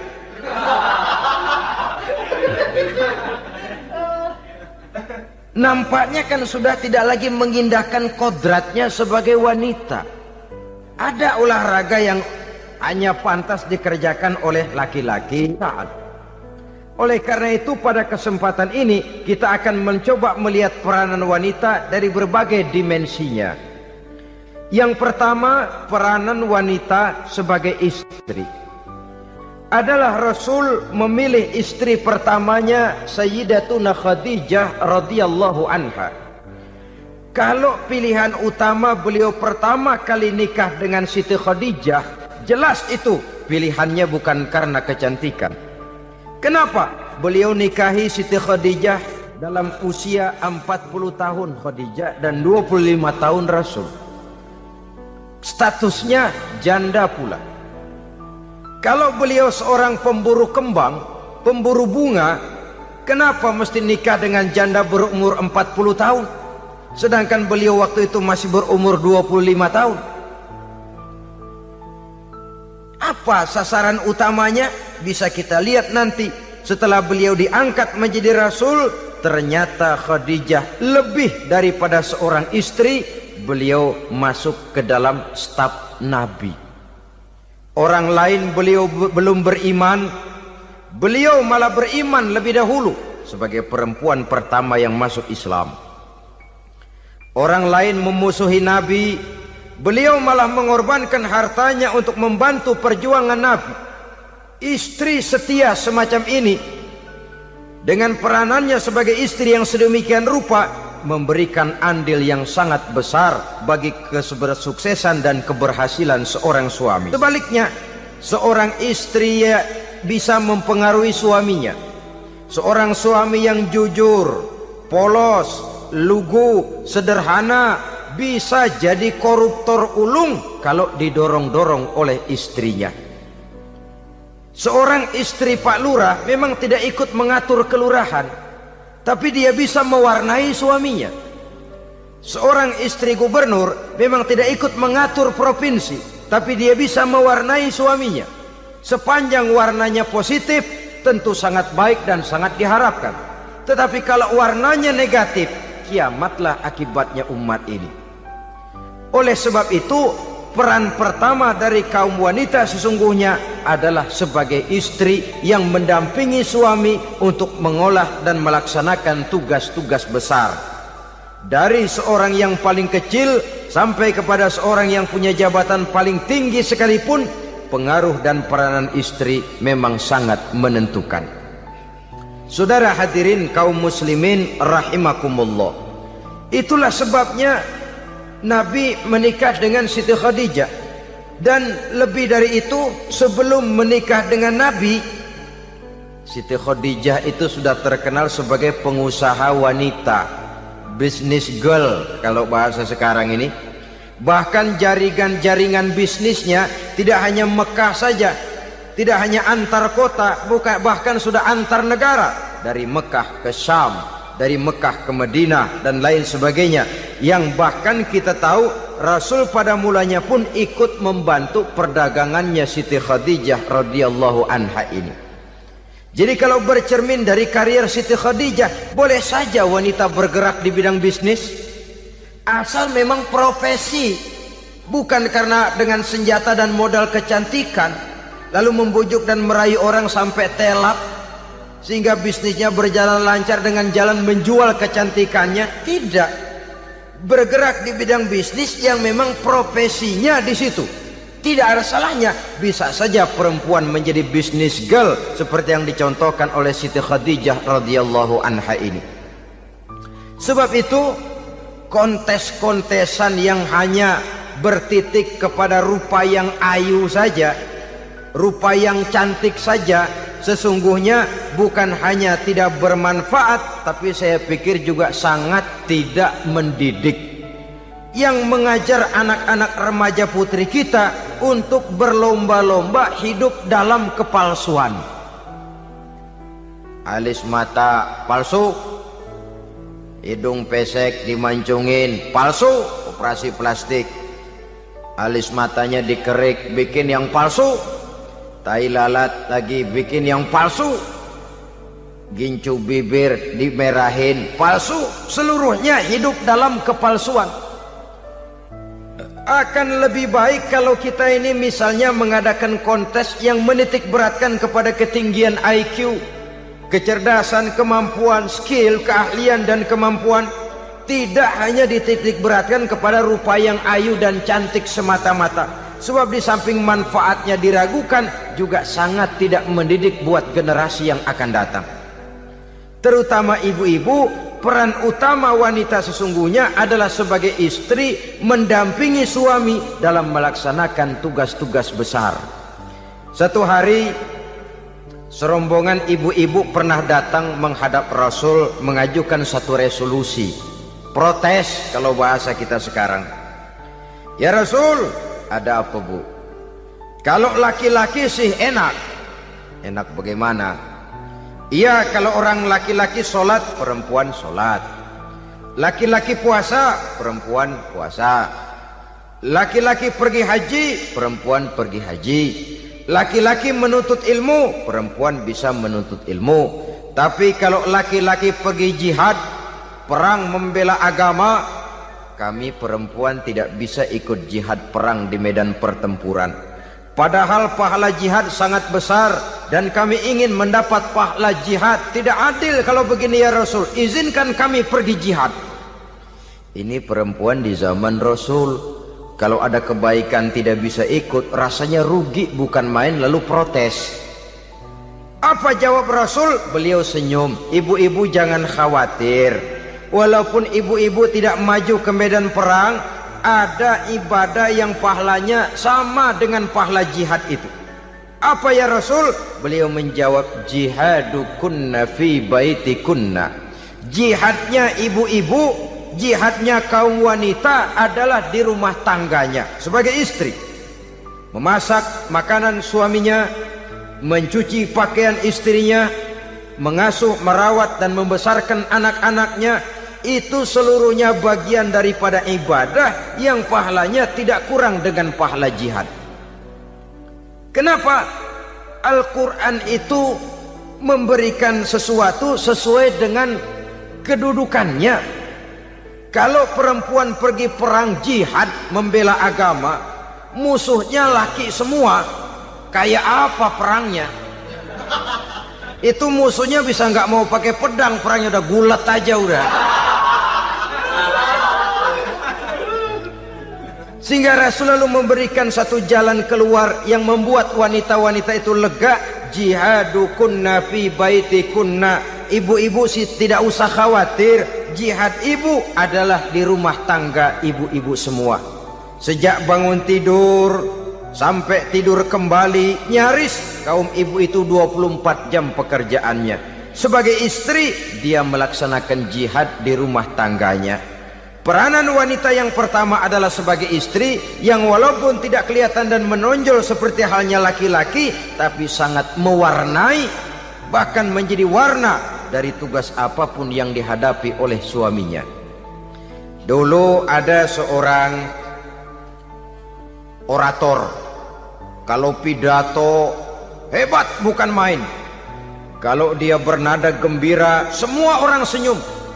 Kalau dia bercerita tentang sesuatu yang sedih, satu masjid orang nangis. Orang tanya kepadanya, Pak, bisa pidato begitu hebat, siapa yang bikin? Ya saya sendiri. Istrinya dari belakang bilang, tidak, yang bikin pidatonya hebat saya. Kata suaminya, mana bisa, saya, kata istrinya. Kalau saudara tidak percaya, tunggu Jumat depan, dia khutbah Jumat, saya akan bikin khutbahnya tidak hebat, kata istrinya. Sudah hari Rebo, siap-siap mau bikin konsep khutbah, baru mau nulis, datang istrinya, Bang, tolong pegangin anak, saya mau ke warung. Mau bikin konsep lagi, kata istrinya, Bang, tolong ini, tolong itu, tolong ini. Sampai mau berangkat khutbah Jumat, khutbah belum selesai dibikin. Begitu naik mimbar, kehabisan bahan. Sudah 10 menit masih ama ba'du, ama ba'du, ama ba'du. Ini yang dengar heran, ini orang kok bicaranya bisa cuma amat sama badu, amat sama badu saja. Di situ kelihatan saudara-saudara betapa peran serta istri yang walaupun tidak kelihatan oleh pandangan mata yang zahir, tapi teramat sangat menentukan. Sekali lagi, tidak ada seorang suami bisa sukses jadi apapun dia tanpa peran serta istrinya di rumah. Tidak ada kemajuan yang bisa diperoleh kalau tidak karena peran serta istrinya di rumah. Tidak ada kesuksesan yang bisa diraih tanpa keikutsertaan daripada istrinya di rumah. Walaupun suaminya yang dikenal orang, suaminya yang dipuji orang, suaminya yang disanjung orang, bagian besar tetaplah saham dan andil daripada istrinya yang di rumah itu. Ini makna an-nisa imadul bilad. Wanita adalah tiang negara. Jikalau baik wanita, baik negara. Jikalau rusak wanita, hancur negara. Karena wanita, negeri Salba menjadi terkenal, tentram, aman, wawasan politiknya luas. Seorang semacam Cleopatra bisa menaklukkan Julius Caesar. Dan begitu selanjutnya. Banyak cerita-cerita betapa wanita yang berperan di belakang layar ini bahkan bisa menggoyangkan negara. Bahkan yang paling dekat saja contoh dengan kita, Senator Gary Hart. Saudara masih dengar tentu itu. Betapa harus terpaksa mengundurkan diri dari pencalonan presiden Amerika karena kasusnya dengan Donna Rice itu, dengan hostess itu. Betapa di sini seorang perempuan atau seorang wanita sanggup membongkar seseorang yang punya masa depan ceria untuk menuju kursi kepresidenan dari suatu negara adidaya seperti Amerika, bisa gagal berantakan karena skandalnya itu. Apa penyebabnya? Wanita. Tapi wanita juga bisa menyebabkan menjadi cambuk majunya laki-laki. Wanita juga bisa menghancurkan dan mengubur laki-laki. Saudara hadirin yang saya muliakan, ia memang kelihatannya makhluk yang lemah, tapi di balik kelemahannya itu sesungguhnya dia bisa menelan laki-laki yang bagaimanapun besarnya. Saudara-saudara kaum muslimin rahimakumullah, terutama ibu-ibu yang saya hormati, jadi peranan yang pertama wanita sebagai seorang istri. Yang kedua, wanita sebagai ibu. Ini juga sangat besar pengaruhnya dalam membentuk generasi masa yang akan datang. Bapak, oleh karena kesibukan tugasnya tentu lebih banyak di luar rumah. Yang nyaris 24 jam di rumah itu ibu. Bagaimana dia merawat anaknya, bagaimana dia menaruh perhatian terhadap anaknya, bagaimana ia melimpahkan kasih sayang kepada anak-anaknya, akan membentuk kepribadian anak dan artinya membentuk generasi yang akan datang. Kalau seorang ibu sudah cuek-cuek saja kepada anaknya, padahal Quran mengatakan al-jannatu tahta aqdamil ummahat, surga di bawah telapak kaki ibu. Hadis ini bisa kita artikan macam-macam. Pertama, anak tidak akan mendapat kebahagiaan tanpa ridho daripada ibunya. Kedua, ibu adalah wanita agung yang harus ditaati. Ketiga, neraka atau surga anak bergantung kepada ibu, bagaimana dia mewarnai anak. Kalau ibunya cuek-cuek saja sama anaknya, dan sering jadi contoh klasik, kalau anak ayamnya beduk maghrib belum pulang, satu RT dicariin, hansip diundang, kalau perlu dan ramil dilaporin. Tapi kalau anak gadisnya jam 12 tengah malam belum pulang, ibu tenang saja Pak. Tidak tergerak dan tidak tertarik hatinya. Ya tentu tidak semua. Kalau sudah begitu, bukankah hakikatnya ibu sudah menciptakan neraka buat anaknya sendiri? Khalil Gibran dalam satu tamsil yang indah pernah mengatakan, kalau kita diberikan sebutir mutiara, sebutir intan, dan intan itu sebutirnya sebesar telur ayam, benda yang sangat langka dan berharga, tentu kita sayang intan atau mutiara itu. Kita jaga baik-baik, kita simpan dalam kotak, kotaknya kita kunci, kotak itu kita simpan di dalam lemari, lemarinya kita kunci lagi, lemarinya ada di dalam kamar, kamarnya pakai pintu, pintunya kita kunci lagi. Kamar itu ada dalam rumah, rumahnya pakai pintu, dikunci lagi. Kemudian rumahnya pakai pintu gerbang besar, gerbangnya juga digembok lagi. Untuk menjaga intan itu jangan sampai hilang, begitu usaha kita berlapis-lapis. Dan intan itu sudah diberikan kepada kita, kata Khalil Gibran. Apa dia? Anak-anak yang diamanahkan Allah kepada kita. Itu intan-intan mahal, itu mutiara-mutiara pilihan yang dititipkan dan diamanahkan untuk kita jaga sebaik-baiknya. Haruskah dia sia-sia di tangan kita? Haruskah dia merana jatuh di tangan ibu yang tidak punya tanggung jawab? Saudara hadirin yang saya muliakan, oleh karenanya peranan sebagai ibu ini sangat menentukan bagi pembentukan generasi yang akan datang. Salah ibu mengarahkan anak, akan lahir generasi mendatang yang tidak kita harapkan. Sehingga Nabi bersabda, kullu mauludin yuladu 'alal fitrah fa abawaihi yuhawwidanihi aw yunassiranihi aw yumajjisanihi. Setiap bayi dilahirkan dalam keadaan suci, setiap bayi dilahirkan dalam keadaan bersih, tidak punya dosa.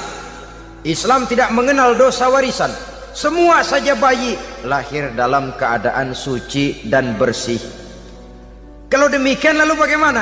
kata Nabi, ibu bapaknya lah yang kelak akan menjadikan anak itu sebagai Yahudi, yang kelak menjadikan itu anak itu sebagai Nasrani, atau menjadikan anak itu sebagai Majusi.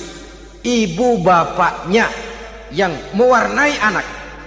Ibaratnya anak itu kertas putih, mau ditulis tinta hijau warnanya hijau, mau ditulis tinta merah warnanya merah, mau ditulis tinta hitam pun warnanya hitam. Oleh karena itu pembentukan anak yang soleh secara mental sesungguhnya sudah diwarnai oleh kebiasaan ibu bapak dalam pergaulan di rumah tangganya secara mental. Sehingga dengan demikian saudara-saudara, salah kaprah ibu dalam mengarahkan anak-anaknya akan melahirkan generasi penerus yang sungguh-sungguh tidak kita harapkan, dan pada gilirannya akan membahayakan perkembangan bangsa dan negara, membahayakan kita sebagai suatu umat. Apalagi sekarang ini masih banyak orang-orang muslim, orang-orang tua muslim yang kadang-kadang menyekolahkan anaknya di sekolah yang membahayakan akidahnya, mematikan imannya, menghancurkan tauhidnya. Pokoknya asal bonafid keluar sekolah ada jaminan lapangan kerja, perkara anak mau kafir mau murtad bukan urusan. Alangkah ironi dan sangat menyedihkan. Saudara-saudara yang saya hormati, jadi dari segi kaum wanita peranan ibu sangat besar. Dari segi anak, ketaatan kepada ibu, doa restu ibu akan membawa kepada kebahagiaan hidup. Doa ibu mustajabah, kutukan ibu manjur. Beberapa hikayat dan riwayat menjadi contoh dan tamsil buat kita betapa tidak ada satu kebahagiaan di dunia ini yang bisa ditegakkan tanpa doa restu daripada ibu. Pantas kalau dalam Al-Quran ada ummul kitab, ibunya atau induknya kitab. Tiap negara punya ibu kota, bapak kota tidak ada. Lalu lagi wawasan Nusantara disebut ibu pertiwi, bapak pertiwi kemana tahu. Saudara hadirin yang saya muliakan, lalu dalam peringatan hari-hari besar nasional ada yang namanya Hari Ibu. Hari bapak nggak pernah diperingati. Ada Hari Ibu, dan ibu itu pun ada Ibu Kartini, ada Ibu Dewi Sartika, dan macam-macam lagi yang seluruhnya merupakan refleksi dan gambaran betapa peranan kaum wanita di dalam kehidupan ini yang memang banyak mewarnai dan menjadi warna dari suatu kegiatan. Saudara-saudara kaum muslimin rahimakumullah, apabila yang pertama tadi kita melihat peranan kaum wanita sebagai istri, betapa ia berpengaruh besar dalam ikut menunjang keberhasilan dan kesuksesan suaminya. Kemudian pada peranannya yang kedua, wanita sebagai ibu di rumah tangga, betapa ia ikut membentuk, mempengaruhi, mewarnai dan membimbing kepribadian anak sebagai generasi penerus. Maka pada peranan yang ketiga ini kita akan melihat wanita sebagai social agent, sebagai penggerak kegiatan sosial di berbagai bidang kehidupan. Apakah itu bernama majelis taklim, apakah itu bernama perkumpulan dan yayasan-yayasan kemanusiaan, organisasi-organisasi yang bergerak di bidang pendidikan. Bahkan di zaman sekarang bukan hanya menjadi penggerak sosial, bahkan sudah banyak kaum wanita yang menggerakkan satu bangsa. Dunia mengenal Margaret Thatcher, dunia mengenal Indira Gandhi, dunia mengenal Bandara Naike, dunia mengenal Corazon Aquino, dunia mengenal Golda Meir dulu itu dari Israel, dunia mengenal Imelda Marcos yang ambisius tapi yang kemudian melangkah kepada jalan yang negatif dari tujuan semula. Ini bukan hanya sekedar social agent, tapi bahkan sudah mengarah kepada menggerakkan dan mewarnai suatu bangsa. Islam membuka pintu ke arah itu. Wanita duduk dan berfungsi sebagai social agent, mengurus berbagai macam perkumpulan yang bertujuan kepada kebajikan, menyantuni yatim piatu, memelihara kesehatan, menyayangi binatang, memelihara kelestarian lingkungan dan lain sebagainya. Islam membukakan pintu sepanjang peranan sebagai istri dan sebagai ibu tidak diabaikan. Ini sebab yang utama. Salah seorang perempuan, kaum wanita, kalau terlalu aktif berorganisasi, terlalu aktif bermasyarakat, terlalu aktif dalam berbagai macam perkumpulan, lalu melupakan tugas utamanya sebagai istri dari suaminya, sebagai ibu dari anak-anaknya. Ibu asik rapat sana rapat sini, anak tidak pernah diajak rapat. Akhirnya si anak bikin perkumpulan sendiri, rapat menurut versi mereka, sehingga akibatnya yang timbul anak merasa kurang diperhatikan oleh ibunya. Ngaji bagus, tapi kalau sepanjang hari ngaji saja, suami pulang mau makan tidak ada makanan, mau berganti pakaian belum lagi diteriska pakaiannya, tentu ini melupakan fungsi yang utama. Kegiatan sosial, kegiatan di organisasi adalah jadwal kegiatan setelah fungsi sebagai istri dari suami, sebagai ibu dari anak-anak dilaksanakan dengan sebaik-baiknya. Bukan tidak baik ngaji, kalau dari ngaji ke ngaji saja. Bangun tidur ngaji, jam 7 ngaji, berangkat jam 11, sholat zuhur berangkat ngaji lagi, pulang sore, malam ngaji lagi. Suami tidak terurus, anak-anak pun terbengkalai, rusaklah rumah tangga. Dan bukankah satu bangsa terdiri dari satu tatanan masyarakat, dan tatanan masyarakat yang paling kecil bernama keluarga? Keluarga merupakan unit dari masyarakat, unit yang terkecil, dan keluarga terdiri dari pribadi-pribadi yang merupakan bapak, ibu, dan anak-anak. Sehingga masyarakat bangsa yang baik terdiri dari masyarakat yang baik. Masyarakat yang baik tersusun dari keluarga-keluarga yang baik, dan keluarga yang baik akan muncul dari pribadi dan individu yang baik.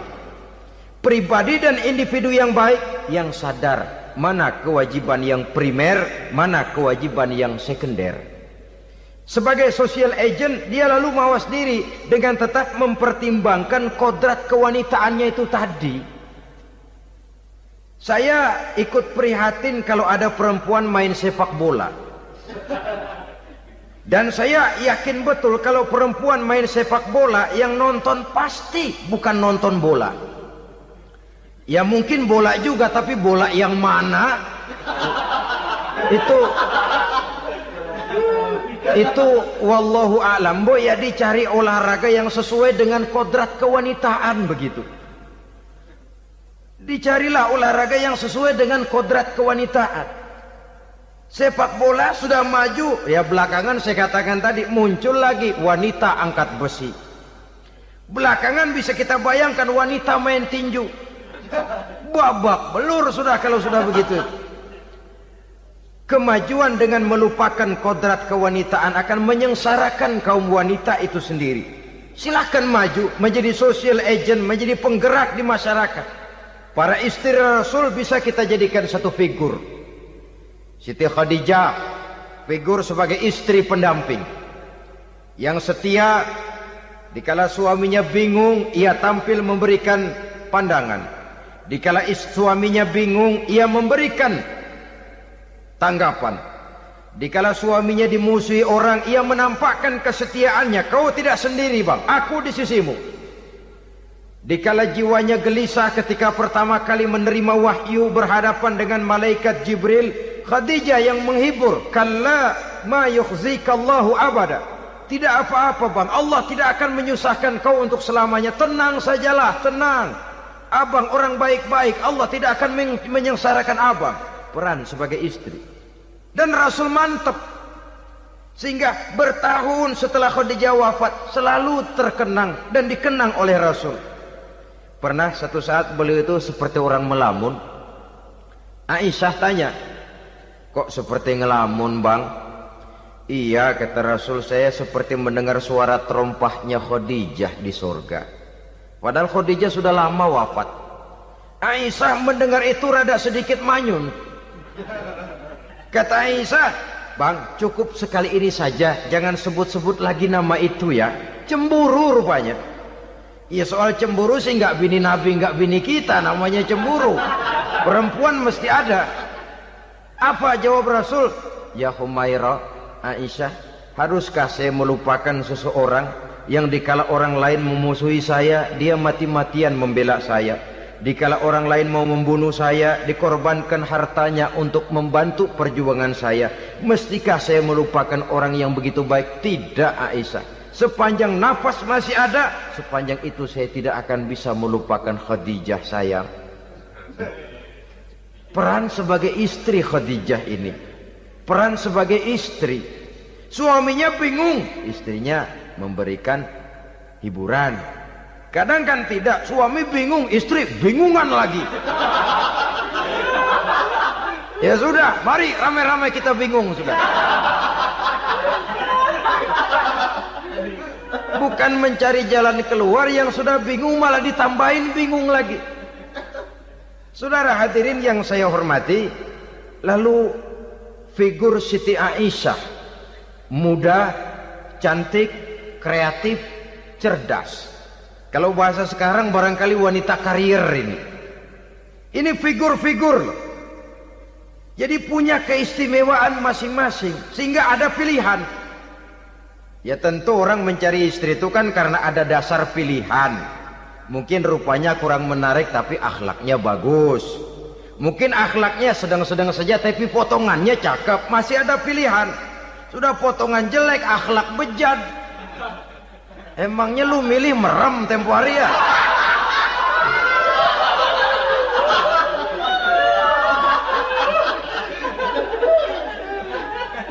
Sudah nggak ada pilihan apa-apa. Lalu ada istri yang punya keistimewaan karena sifatnya yang sabar. Ada yang wataknya itu pemurah. Ada yang sifatnya itu belas kasih. Pendeknya, dari istri-istri Rasul kita bisa menemukan figur-figur wanita teladan. Sehingga keliru kalau kaum orientalis barat mengatakan Rasulullah itu katanya sesungguhnya adalah seorang seks maniak, istrinya banyak.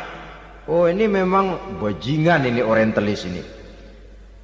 Kalau Rasulullah itu seorang seks maniak, tentu yang dinikahinya itu pertama jelas gadis semua, yang kedua tentu cantik-cantik semua. Dari istri-istri beliau yang dikawininya dalam keadaan gadis cuma Siti Aisyah. Selebihnya janda. Apa pertimbangannya? Menyantuni yatim-yatimnya, mengayomi janda-janda yang ditinggal suaminya gugur di medan perang, untuk memperkuat keimanannya. Itu pilihan utama Rasul. Kita sekarang ini ya ngakunya sih ikut sunnah Rasul, cuma sunnahnya urusan kawin melulu. Ada duit sedikit, kawin maning, kawin maning. Ditanya orang kenapa kawin melulu, sih mas sunnah Rasul. Bukan main. Kalau sudah urusan kawin pahlawan betul sunnah Rasul. Padahal kawin lagi dalam Islam itu sungguh pun boleh, tapi tidak diperintah. Tidak diperintah, memang cuma boleh. Itu kalau dalam pesawat itu cuma semacam emergency exit loh ya. Yang tidak boleh sembarang waktu bisa dibuka. Kalau memang sanggup berlaku adil, tafadhol. Kalau tidak, satu juga nggak habis. Lagian saya kira perempuan itu kan cuma perbedaan rupa saja, perbedaan selera saja. Seperti singkong dengan sate, bedanya kan cuma di tenggorokan. Kalau sudah masuk ke perut, kenyangnya kan sama. Perempuan cuma berbeda dalam selera, rasanya barangkali ya, barangkali.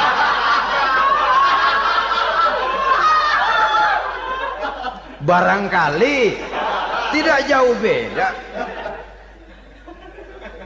Saudara hadirin, nah Islam ini mengatur lewat pintu yang dinamakan nikah itu tadi, sehingga dengan demikian bisa dinikmati secara tenang, tentram. Tidak usah manusia ya, kucing saja, coba lihat kucing. Kalau ikan dia boleh nyolong, kucing itu boleh curi, makannya nggak tenang kucing. Coba lihat ini. Asal dia nyolong ikan, makannya juga mindik-mindik. Matanya nengok kiri, nengok kanan. Ada sedikit gerusak, kabur. Secara nalurinya kucing tahu kalau ini ikan curian, makannya nggak tenang dia. Tapi kalau ikan kita kasih, kucing anteng, geledek juga nyamber, manteng aja dia. Nalurinya mengatakan ini ikan dikasih sama yang punya, tenang dia. Saudara hadirin yang saya hormati, orang juga gitu. Kalau hubungan suami istrinya sudah sah, diikat dengan akad nikah, tenang, anteng, nggak gerasak gerusuk, nggak kayak diubur-ubur maling, anteng aja. Dan yang ngintip juga cuek aja udah. Biarin aja dia ngintip, capek sendirilah.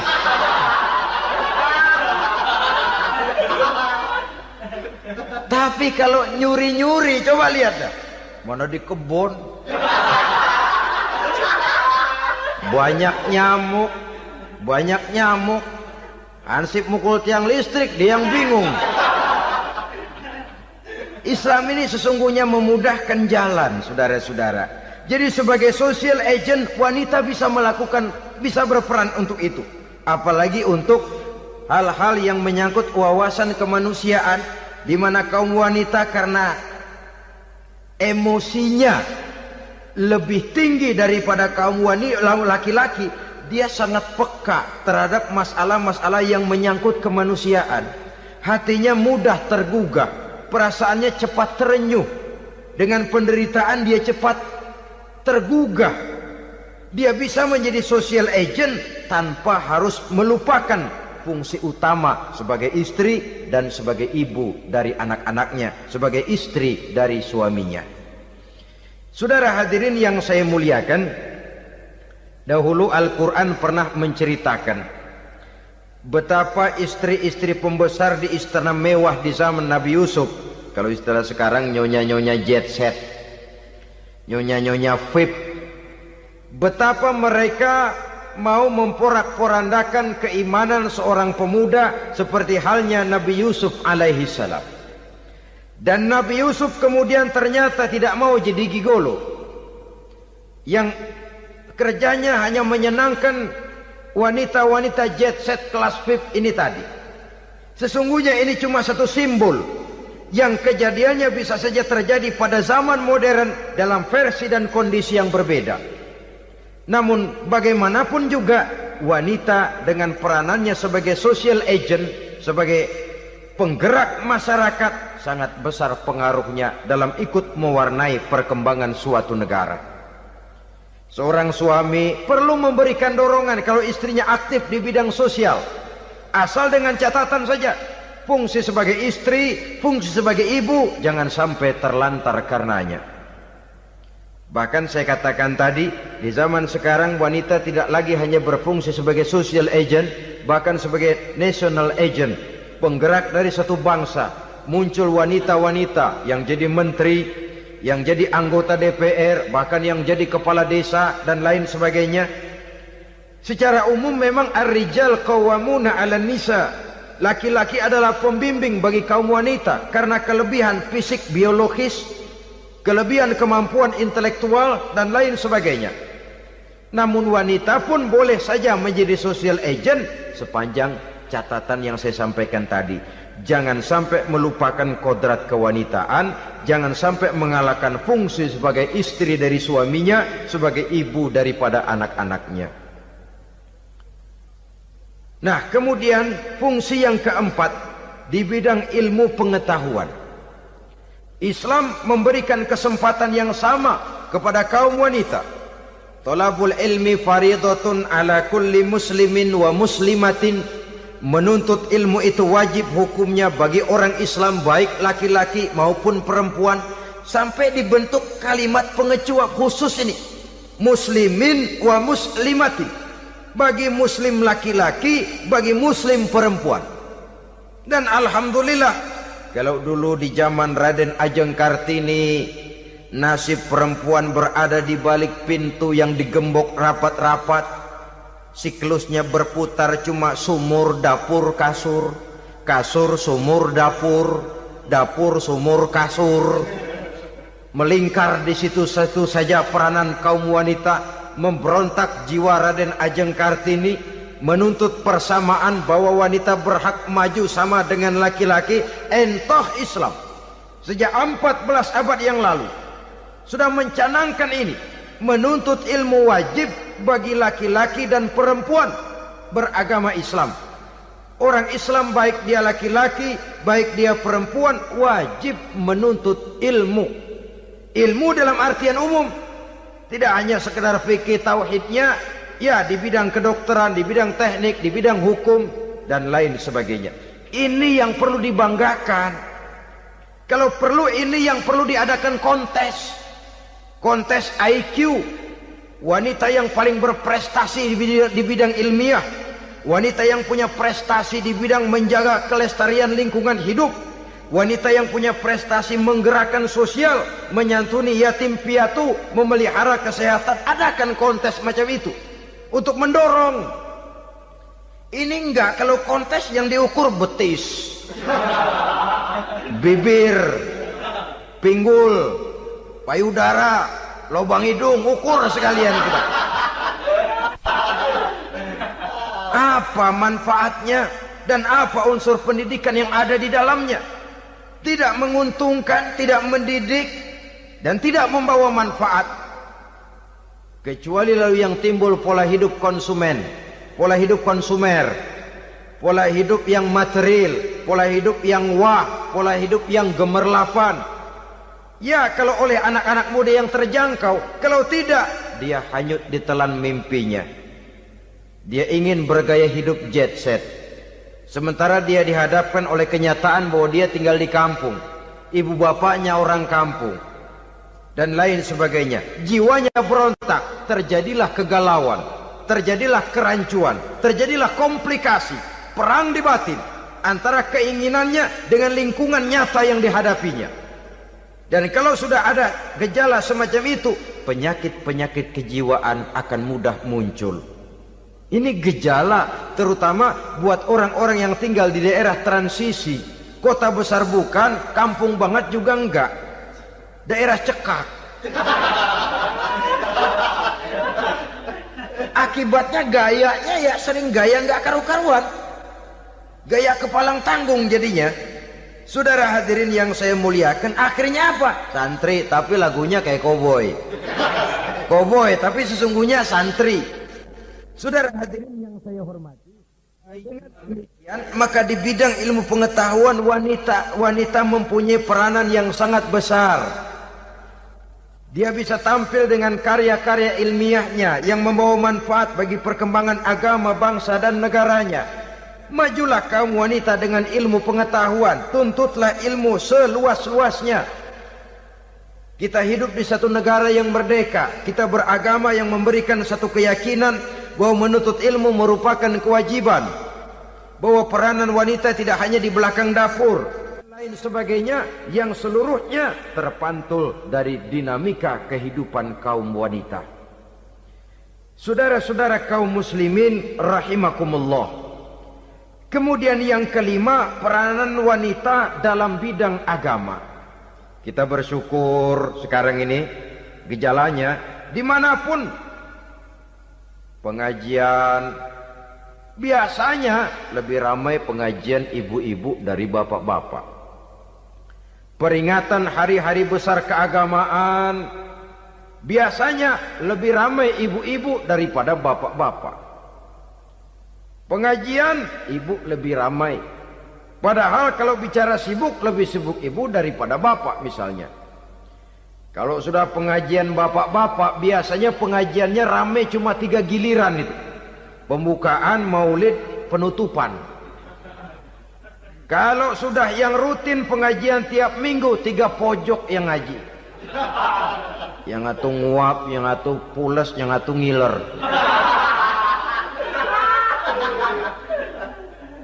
Saudara hadirin yang saya muliakan, ada badan kontak majelis taklim yang merupakan wadah daripada kegiatan ibu-ibu, ada Ittihadul Muballighat, persatuan muballighat, ada persatuan para asatizah, dan macam-macam lagi peranan ibu-ibu di dalam kehidupan beragama. Tapi sesungguhnya harus dimulai dari bagaimana si ibu mewariskan jiwa agama kepada anak-anaknya di rumah tangganya. Kalau itu gagal, dia mau melangkah ke masyarakat, dia sudah gagal sejak awal sesungguhnya. Keberhasilannya dia menata masyarakat akan mengakibatkan dia nanti bernasib seperti Nabi Nuh. Berhasil mengajak beberapa orang kafir mengikuti ajarannya, tapi gagal mengislamkan putranya sendiri Kan'an. Bukan tidak berusaha, tapi memang Allah sudah menghendakinya sedemikian untuk menjadi contoh buat kita semua. Yang penting orang tua berusaha dan berikhtiar. Kalau sudah berusaha dan berikhtiar, anak ternyata memang sulit diurus, barangkali memang fotokopinya Kan'an tuh anak. Ya orang tua kalau sudah berusaha, ya tawakallah. Jangan belum berusaha lalu berkata, jangan anak kita, anak Nabi aja ada yang bengal. Ngajar tidak mau, mengajar anak tidak mau, mendidik anak tidak mau, lalu mencontoh Nabi, salah kaprah namanya. Kaum wanita bisa berperan di dalam agama. Ketika Rasul hijrah, itu kan beliau tidak langsung ke Madinah. Dari Mekah itu beliau mengambil jalan arah ke kiri menuju Gua Sur.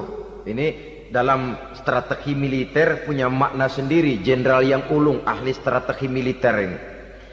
Di Gua Sur sana beliau tinggal 2 hari 3 malam.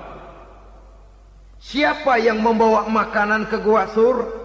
Siapa yang menjadi kurir untuk mengintai kegiatan-kegiatan Quraisy setelah Nabi berangkat hijrah? Asma, putri Abu Bakar Siddiq radhiyallahu anhu. Jadi kurir, jadi spion, membawa makanan untuk Rasul dan ayahnya di Gua Sur. Ini peranan wanita. Di tengah bahaya, di tengah keadaan posisi terjepit, Rasul di dalam gua, diamatinya keadaan Quraisy, dilaporkannya kepada Rasul. Jasa seorang wanita bernama Asma, putri dari Abu Bakar Siddiq radhiyallahu anhu. Rabi'atul Adawiyah, seorang sayyidah sufiyah, ahli tasawuf yang terkenal dengan ajaran cintanya kepada Tuhan. Dia bisa menjadi tokoh wanita dalam gerakan sufi oleh karena kegiatannya di bidang agama, dalam arti mujahadahnya kepada Allah Subhanahu wa ta'ala. Dia korbankan bagian besar daripada hidupnya untuk mengabdi kepada Allah. Setelah suaminya meninggal, seumur hidup dia tidak pernah nikah lagi. Bukan tidak cantik, cantik. Bukan tidak ada yang mau, banyak yang meminang. Bahkan diantaranya termasuk Sufyan Tsauri, seorang tokoh juga, pernah mencoba meminang beliau. Kata Sufyan, Rabi'ah, bagaimana? Kamu kan janda? Iya. Lalu, lah saya kan duda. Jadi bagaimana? Daripada kita masing-masing sendiri-sendiri kan lebih baik kita join. Maksud kamu apa? Saya mau meminang kamu. Boleh? Tapi mas kawinnya saya minta engkau jawab 4 pertanyaan saya. Kalau bisa, diri saya seutuhnya saya berikan kepada kamu. Kalau tidak, tidak usah saja. In ajabtani fi 4 masail fa ana laka. Kalau engkau sanggup menjawab 4 pertanyaan saya, seluruh diri saya bulat-bulat saya serahkan kepada kamu. Yang pertama, Sufyan, semua orang kan bakalan mati. Iya. Ya soal mati sih sama, mati. Cuma hakikat mati kan lain-lain. Ada yang matinya itu husnul khatimah. Mati baik di akhirnya. Lagi ngaji, mati. Lagi baca Quran, mati. Lagi sholat, mati. Lagi dengar ceramah, mati. Lagi sodakoh, mati. Itu mati-mati yang su'ul khatimah. Ada yang mati itu mati yang husnul khatimah, maksud saya. Ada mati itu yang disebut su'ul khatimah, jelek di penghujungnya. lagi nyekek botol, mampus. Lagi banting kartu, plak plak, habis. Lagi makan riba, mati. Lagi zina, mati. Lagi nipu, mati. Kira-kira kalau saya nanti mati, su'ul khotimah apa husnul khotimah? Loh, saya nggak tahu, kamu mati saja belum. Tidak bisa kamu jawab, tidak bisa. Yang kedua, setelah mati kita masuk ke alam kubur. Di kubur kita akan dapat nikmat kubur atau azab kubur. Hari itu kira-kira saya dapat nikmat apa dapat azab? Saya tidak tahu. Di padang mahsyar setelah ditimbang kita dapat kitab di tangan kanan kalau baik, di tangan kiri atau dari belakang kalau jahat. Hari itu saya dapat kitab di tangan kiri apa tangan kanan? Saya nggak tahu. Yang keempat, orang akan lewat di atas sirat. Yang selamat sampai surga, yang celaka sampai ke neraka. Kira-kira saya yang selamat apa yang celaka? Wah, kata Sofyan, gua nggak tahu, udah butak dah lempangan itu deh. Kalau kau tidak tahu Sofyan, tidak bisa jawab 4 pertanyaan ini, maaf saja, lamaranmu saya tolak dan saya tidak akan nikah. Ini yang saya khawatir. Maka dia terkenal sebagai Sayyidah Sufiyah, tokoh wanita dalam dunia sufi. Dan artinya wanita bisa berperan banyak dalam bidang agama, sebagai pengasuh majelis taklim, sebagai pengasuh yatim piatu, sebagai gerakan-gerakan keagamaan yang positif dan lain sebagainya. Ini dimungkinkan karena Islam menunjang harkat dan martabat kaum wanita. Maka majulah kaum wanita Islam Indonesia dengan tetap menjaga kodrat kewanitaannya. Inilah yang kita sampaikan pada kesempatan ini. Terima kasih atas segala perhatian, mohon maaf atas segala kekurangan.